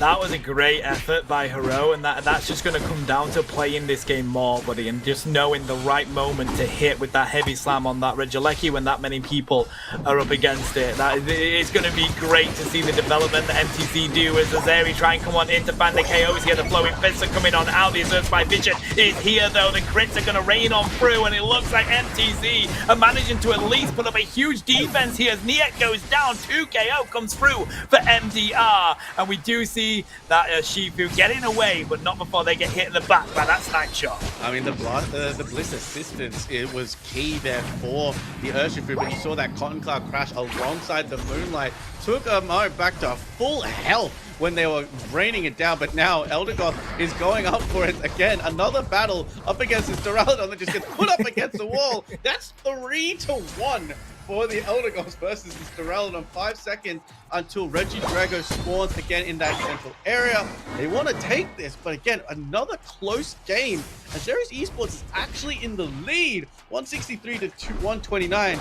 You wouldn't see it with the way these team fights are going, but they've been using this map positioning very well in the latter part of this game, Tano.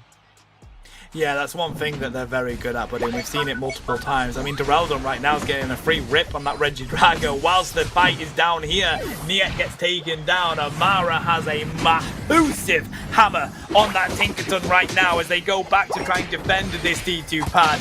This Groudon fight is going to be ridiculous, especially if they find a KO here. The Zeri Esports have to go on the retreat. They do find one. They will be back up for the Groudon fight, but realistically, they have to just get themselves KO'd so they're back up for this fight. They are going to be dead on time for Groudon being on the field here. That was a beautiful gravity as well to really stop the Urshifu's escape there. But again, Lex has walked away from the Registeel up top, just didn't have time to rip it down. Now, this is the patience going to have to happen. Zeri Esports is once again in the lead going on into this Groudon fight. They have to take the team fight first if they want to secure, but they're taking the fight away from Groudon, pushing it into this tier 1. Not exactly what MTZ really want right now, Tana, because they've got access to that pad to heal. So Alex is going to heavy slam in. Urshifu's going to go in as well, but there is Clefable there to help it out alongside the Phantom Firework, alongside the Revolving Ruin as well. Zora's Fire Vision has been popped. Tinkerton is in the back line trying to pop anything that moves. Tinkerton is out of sorts here, and Urshifu has popped its Unite move on the Inteleon, but manages to get critted down, and Crossor's the only one left to go. MTZ Esports, team wipe, Groudon not needed. Go score those Hondo burgers, get those points in.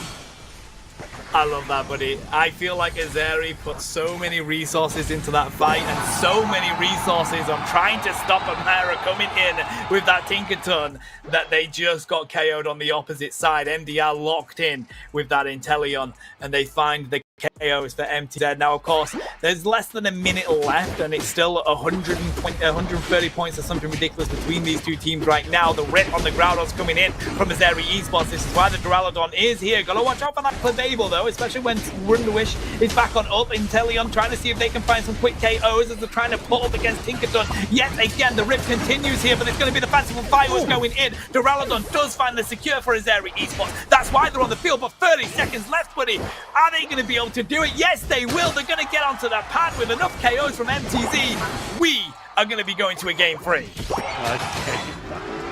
I mean, this is game 3. Game 4. Game 4. We're going to game 4. But I do want to It's late, bro.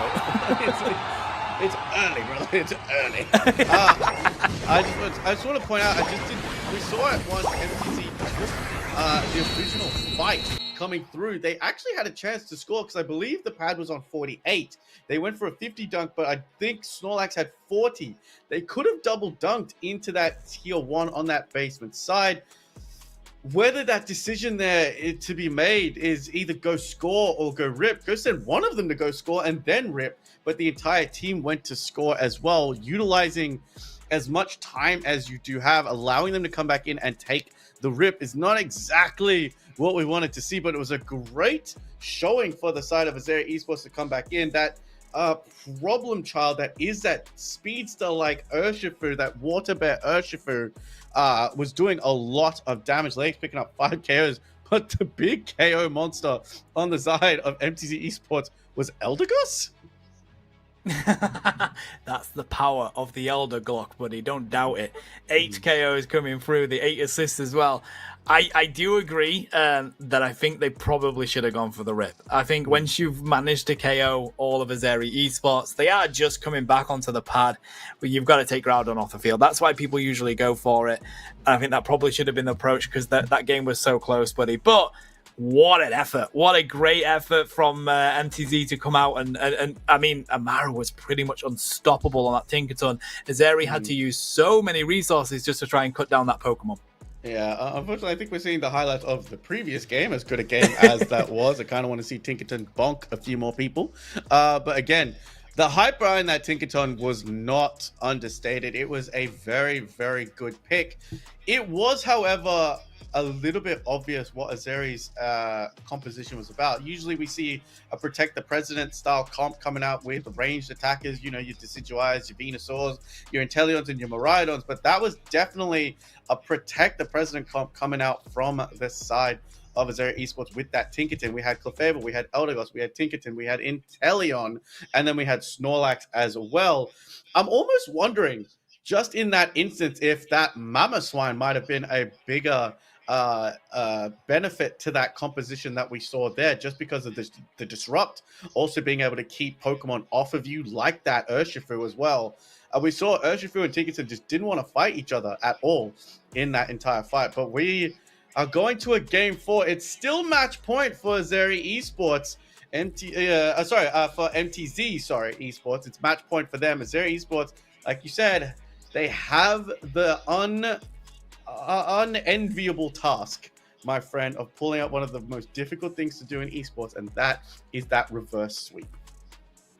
That's it, but you can't falter at all. I mean, it gets even harder when you end up in like best of sevens and all that kind of stuff. We're here in a best of five, and it's already ridiculously difficult. They can't falter a single bit in these next few games. That was a great effort to be able to win that one with a good pushback. And by the way, welcome to the new world of Pokemon Unite. It's no longer win the game, but MTZ Esports, they managed to grab get those scores. They didn't go for the rip, but Azeri bouncing on Bat Buddy, and they've got to do that again. That's the difficulty. If they don't do that here, MTZ is still going to feel pretty rosy and go on out. But it is Fearless Draft, mate. So, unfortunately, we won't see another Tinkerton for MTZ, but they're going to have to go back and build on that and get themselves another comp coming into this that they feel very comfortable on.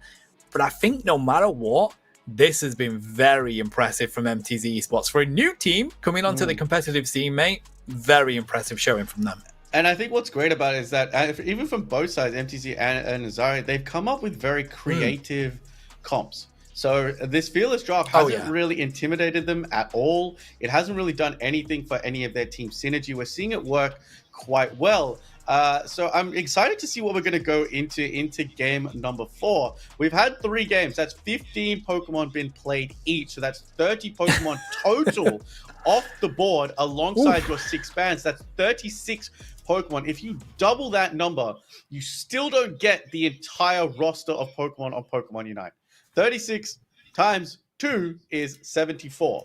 There's 78 Pokemon in Pokemon Unite right now. And we're about to introduce another one in Empoleon coming to the forefront as well. We've only seen Pormont played once, and it was, I want to say, 50% effective. We didn't see as effective as it is in solo queue or ranked. But heading on into game number 4, guys, you can see all the Pokemon that have been banned off below the players' names. We're going to see if T-Tar finally gets let out, and no, Nagura wants to spoil our fun once again. I'm going to give Nia a 53.5% effectiveness on that Palmot Buddy, because he did have some good Unite moves. So that's the effectiveness I'm going to give Nia for that Palmot. But no, I do want to see this Tyranitar on Fire Sky Ruins. I'm so intrigued that Azaria continue to ban it out. But right now, when you are this deep into the Pokemon roster, you kind of have to play Pokemon like that. And I was really hoping it would come onto the field, but they've lost a lot of these Pokemon that are very good for them. The Mamoswine from Lexi was absolutely on point. I loved the aggressive Mamoswine that they used. They're going to pick up the Slowbro here, which is intriguing. Oh my god, MTZ's picked up the Comfy. Are we going to see it? I feel like we're going to see it. It's either going to be Zoroark or Zeraora coming through, as Horror is going to pick up the Umbreon. Let's see if Azeri Esports takes the bait. Dino hovering over a Sableye. I doubt we'd see Sableye. I was about to say, I doubt we see Sableye this deep into a Fearless Draft. Dino's listening to me right now, and they just want me to eat my words. As Nagura's actually going to pick up Raichu, which hasn't actually been picked up at all heading on this deep into Fearless Draft. Amara's going to pick up a big buff bug. Yeah, I think you've got to do, haven't you? You can't. I don't think you can go on the speedster you want to for this Comfey. So I suspect it's going to be more of an all-rounder that the Comfey is trying to, keep really fed and really healthy going into these fights. Because of course Lexi's there on the Slowbro, Nagira's here on the Alolan Raichu. They've got some good stun with Dino there as well on the Sableye. So it definitely strikes me more as we should probably get a good front line with that good range. Recur is going to lock in here on the Charizard. Okay, boy, do we have a game 4 in our hands, mate. What could I possibly expect? Anything else? The all-rounder killer, as we like to call it with Metagross. It gets shields the more Pokemon that it hits, but Nagira is gonna be able to actually put on a lot of big damage, because Amara's just want to just stay in there and brawl. Again, if Haru is gonna go for that mean look, it's going to be a problem as well. MDR on that Miraidon could also be good. So double range coming out from the side of MTZ Esports with a bulky front line coming out with that Comfey and Wish possibly coming out to keep Amara healthy. Nia going to pick up Clefable. Not going to be too useful because there's not too many speedsters here to lock down with gravity, so we could see a follow me alongside that Moonlight, but that slow beam coming out from the side of Leix could hunt down Amara to quick effect, buddy. So just take it completely out. So they've got 2 Unite moves, slow beam into a seismic slam. That's not a combination that I ever thought that I'd want to witness.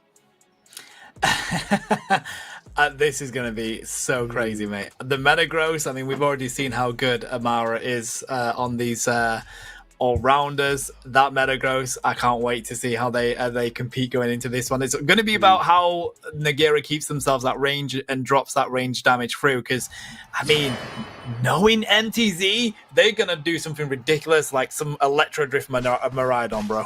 Like, honestly, I would love to see Electro Drift into this right now because we talked about attackers getting your ability to kite and move around. Electro Drift could be a very, very fun moveset. I would love to see some more experimentation. But Comfey and Beldum inside that top path, Umbreon, Miraidon inside the base. When Sableye going to do what Sableye do, is going to go invade. A central lane Espeon is actually quite interesting because coming out of that central area with that farm, as Miraidon picks up a KO on the Clefable, now we've got, is this going to be stored power? Because if it is, that Sableye is going to be hunted down quickly. I would like the stored power, but I think the side shot's going to be good for trying to deal with the tank that they've got on the side of Azeri, which is exactly what we've got here. But I mean, I love stored power, but Amara, they're going to find it anyway. If you have a Pokemon that is weak around Amara, you better bet you're going back to the Pokemon Center, buddy. I mean, we haven't seen, again, these are 2 teams that we're not too familiar with, but we're starting to see these players come into fruition. And Amara is a player that is standing out, especially, I think, after the Tinkerton. And I'm actually hoping that Amara is the Tyranitar player, and just seeing the picks that they've picked so far, there's exactly what they wanted to see. That Metang is just going to boom its way through. The protection that they build around Amara, though, you just know that they are the ones that they want to put as their carriers. The rest of the team is built around having that frontline and Amara in the face of Azeri Esports so that they can continue to blitz it, as we see NDR here getting the ranged enhanced charge beam onto them. The Comfey here just means this is going to be very difficult for Azeri Esports to defend. They're going to grab that farm, and Amara's going to get themselves back for these nasties. It is deciding to go with Meteor Mash as well, which is a big statement here. Usually we like to see it. We see Gyro Ball come through as we've got the Comfey on to the Espeon as well. They pick up a KO on Charmeleon, who's trying to do some window shopping, but we do have a Alolan Raichu on the board as well. We are seeing Charge Beam come out. There's the Metang going to go in, gets a chunk down amount of damage as well, but we do see Nagira trying to put damage on, and it does, as Metang gets taken down, as both teams want to fight over this Reggie Drago right now. That's the highlight of Azeri so far. It's going to be Nagira as they continue to get these levels on the Alolan Raichu, continue to be very difficult to catch and just drop those grenades that you like to call them, but he's securing the Regidrago. And Azeri Esports are finding some bright moments here as the 720s are about to spawn on in. I do agree with you, as we do have Charizard is online right now. That level 7 evolution to those Cantonian starters has been an absolute blessing for them. The Meteor Match is going to come through. It is Umbreon with the foul play as well, which is going to displace a lot of Azeri Esports' team going forward, but they have to find a way to get on Nagira on that Alolan Raichu, because right now he's completely unimpeded, but the charge beam, and there it is. That's exactly what I wanted to see. The Zen Headbutt comes in to come attack, but Raichu just has too much dash coming out right now. Yeah, mate, that was a compute and crush coming out of Amara as well as that Zen Headbutt. And no, I'm with you, but still, Nagira gets out of it, bro. They got that much damage thrown onto them, and they still kite themselves away from it. That is just how Azeri Esports are managing to keep themselves in this, by making sure that their ranged attack is going to continue to drop this damage, and there's these tanks that are absorbing it coming in from MTZ. Right now, Recur trying to see if they can find the secure onto this Regirock down here. Gotta watch out, though. Looks like it is going to reset as Espeon tries to get away. Knight is going to be shut down, and it's going to be Sableye that gets KO'd in the top side from the Umbreon. Great disruption from MTZ, but still, it is going to be Nagira that finds the Regieleki, and that looks like it's going to push this pad while they go for the retreat.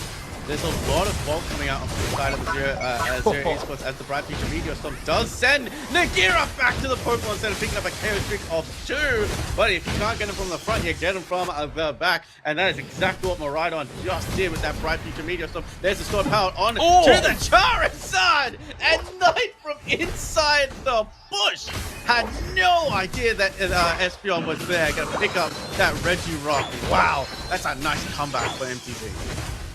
What a way to secure the objective for your team against that Charizard with a Unite move ready to go. And now your team's going to continue to push this T1 pad. Amara is uncontested in this top side right now with the damage coming in from Miraidon. Now they can break this pad with a nice overcap. Get the 7 in as well for an even better overcap. 178 points to 32 right now. Azeri wants to approach this bottom lane. They're going to drop down the Thunderstorm. Aerial Moonlight Prance is going to come out to stop all that damage coming their way anyway, but they're so busy trying to handle Nagira that the points rain in. Amara has shown up. Compute and Crush is going to go up. Stadium rises, and they find the KO.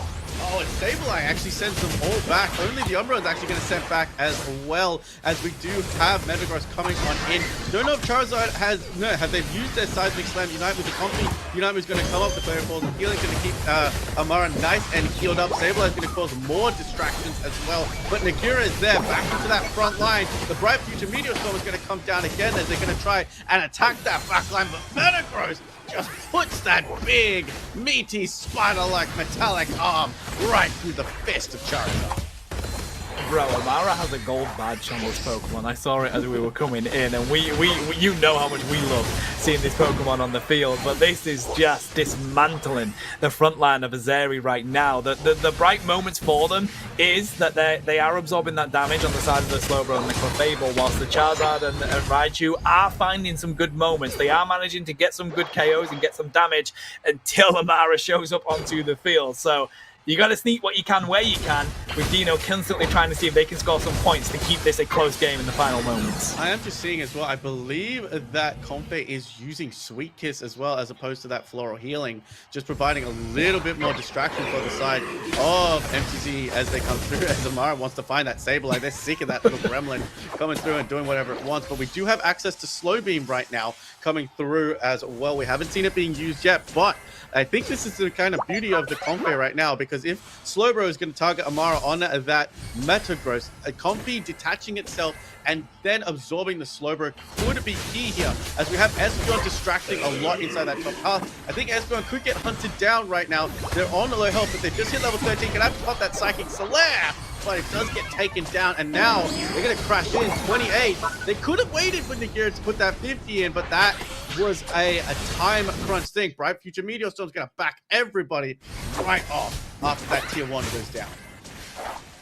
Looks like Lexi's going to be able to get themselves away. Huge amount of damage thrown, but they did use a few Unite moves as well there, buddy. So definitely going back to farm is MTZ Esports. It will be right on the border on whether they're going to get those back in time, depending on the Pokemon. And again, Dino's trying to make sure that at least at this 2-minute mark, it's a close game between them both, and it will come down to either the Batcats, which means that MTZ's exposed because they have a T1 down there, or the team fight. Right now, though, in those team fights, I gotta say, it looks like MTZ Esports are winning it if they have the whole team there. I agree with you, 100%, but let's not have a look at Lennox is using that Scald. So if that Scald does go onto Amara, that damage is going to be reduced, considering how much it's going to be in there. The Comfy is the only thing healing it alongside that Umbreon. The Foul Play is going to be able to distract, but Nagira is the big problem in that back line, not to mention that Seismic Slam. If they can catch out Nagira, it's going to be a big thing. And there we see Umbreon. Haru was trying to go after Nagira on that Raichu. Right now, MTZ are in the lead, but it looks like we might just get a full rip. No, they're turning their attention back to the fight. The Slow Beam has not come out yet. They're looking for it, and they did find the Slow Beam on the Amara alongside that Thunder Force Aerial. It's going to come out now. Charizard still hasn't taken the skies just yet. There it goes. Comes down, takes out the Espeon. Slowbro gets taken down as well. 3 members down. 4 members. No, 3 members down for the side of the Zeri Esports. I can't even count because of how exciting this game is. And MTZ are looking to take this ground off the map, but Nagira has something to say about it. Got a little bit too close though, a little bit too early, and Haru is there to stop the approach for Nagira. They take the ground on. MTZ are not going to falter like they did in the previous game. They take the objective as soon as they find the KOs for Azeri, and now they've got these buffs, buddy. They know they're currently in the lead. They're going to set up shop down in this bottom lane, ready with these buffs for when Azeri Esports make an approach. They've sent Amara to the top lane, knowing Sableye is going to try and score, and now Azeri Esports, they have got the world to go up against if they want to get this game in the win bucket. Yeah, but this is a close game, Tano. 166 to 211. Espeon is back as well. Are they going to jump top side? As we've got 3 members defending the bottom side, Clefable and Slowbro here. Raichu and Charizard have not moved from their pad, so unfortunately, I think that might have just been the surrender put up right there. Unfortunate, because they could have taken those buffs away this time around, but the Espeon is here. There we go. It's only going to be 8 points, which is unfortunately not going to be enough to take that away. Raichu is back, is Nagira, and it's going to be Metagross charging down that bottom path, but this could still go any other way. Slowbeam comes down. Tano, there on the 40 almost went in. I thought it was almost a bait and switch coming through to see what they can do to try and get those scores in. Sableye gets another 10 in. However, I don't know if that's enough. The 50 was about to go in. We need to see the final score because I don't know where that ended up because it was too close to call. I think MTZ have still won it, buddy. I don't think the 10 was enough. The Sableye was the play, though. 100%. Get little points, get them in. It was that close, but I don't think, unfortunately, that was enough for them. As we'll get the score up here. No, it wasn't. So MTZ with an absolutely fantastic set. Their first one here in the Unite Fight Club puts on a fantastic showing, and they are going to take this best of 5. Azeri did not make it easy for them, though. Either of those games really could have gone either way, buddy, as we go into those final few moments. But, you know, a lot of people very impressed in how both of these teams have played. Nagira has been a massive highlight for me, as well as Lexi on the side of Azeri Esports.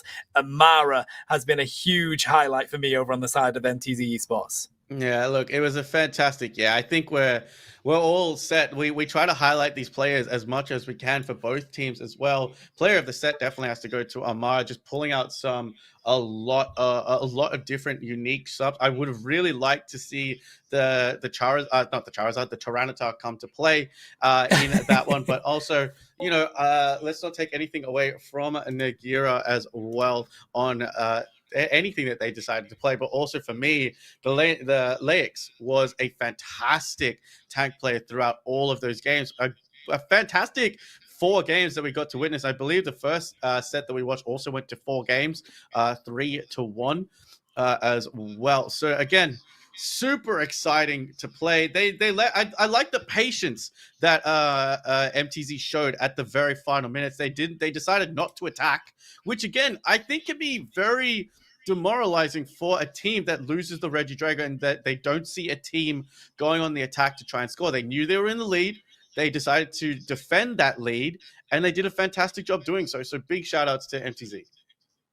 What a great set, though. I mean, both sets have been fantastic today, and if it wasn't for these teams, buddy, we wouldn't have anything to cast. So a huge shout out to them. They put on a great show for us, and I cannot wait to have a look at the data and the way that these players are going to be graded, the awards that they can win as well on the website later on, because it has been a lot of fun. I gotta continue to give a shout out to Azeri Esports because they continue to play Pokemon that we don't expect to see, and they play these comps in a really unique style. You know, MTZ also came out with some Pokemon that, you know, Tinkerton was finally on the field that we got to see, buddy. But it's exciting when, you know, teams play these kind of Pokemon. So a huge shout out to them. And that's going to be it, buddy. They're going to take this set from Azeri Esports, their first showing on the Unite Fight Club, and they take it with a 3-1 victory.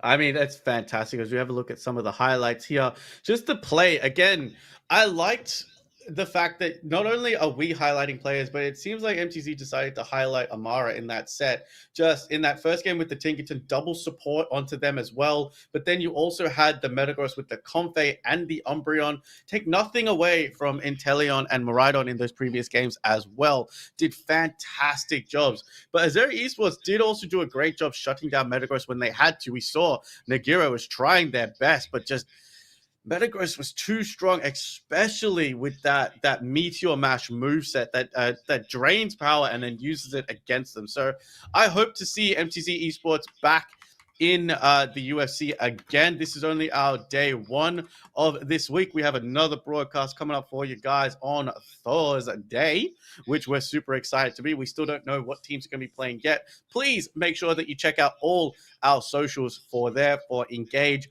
We'll post them very, very soon. Also, go check out Tano and myself on social media. We like, just show us a little bit of love.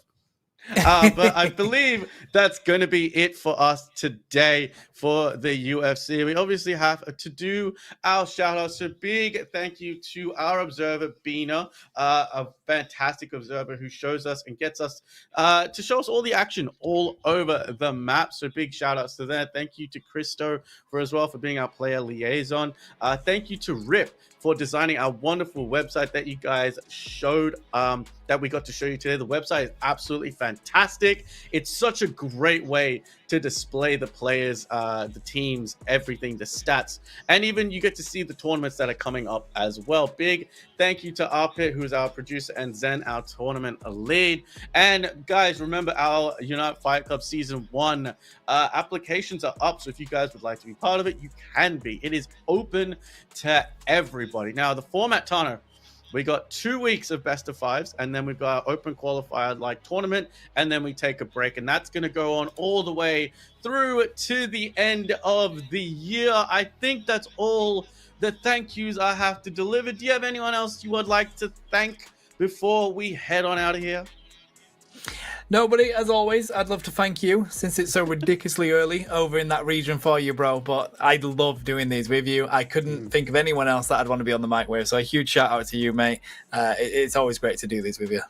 I mean, thank you as well. I know it's late for you, it's early for me, but when we get to watch Pokemon Unite, it doesn't matter what time it is because we are on point. Thank you to everybody that tunes in and watches. We'll see you guys Thursday for some more UFC. But I've been Lobo, he's been Tano.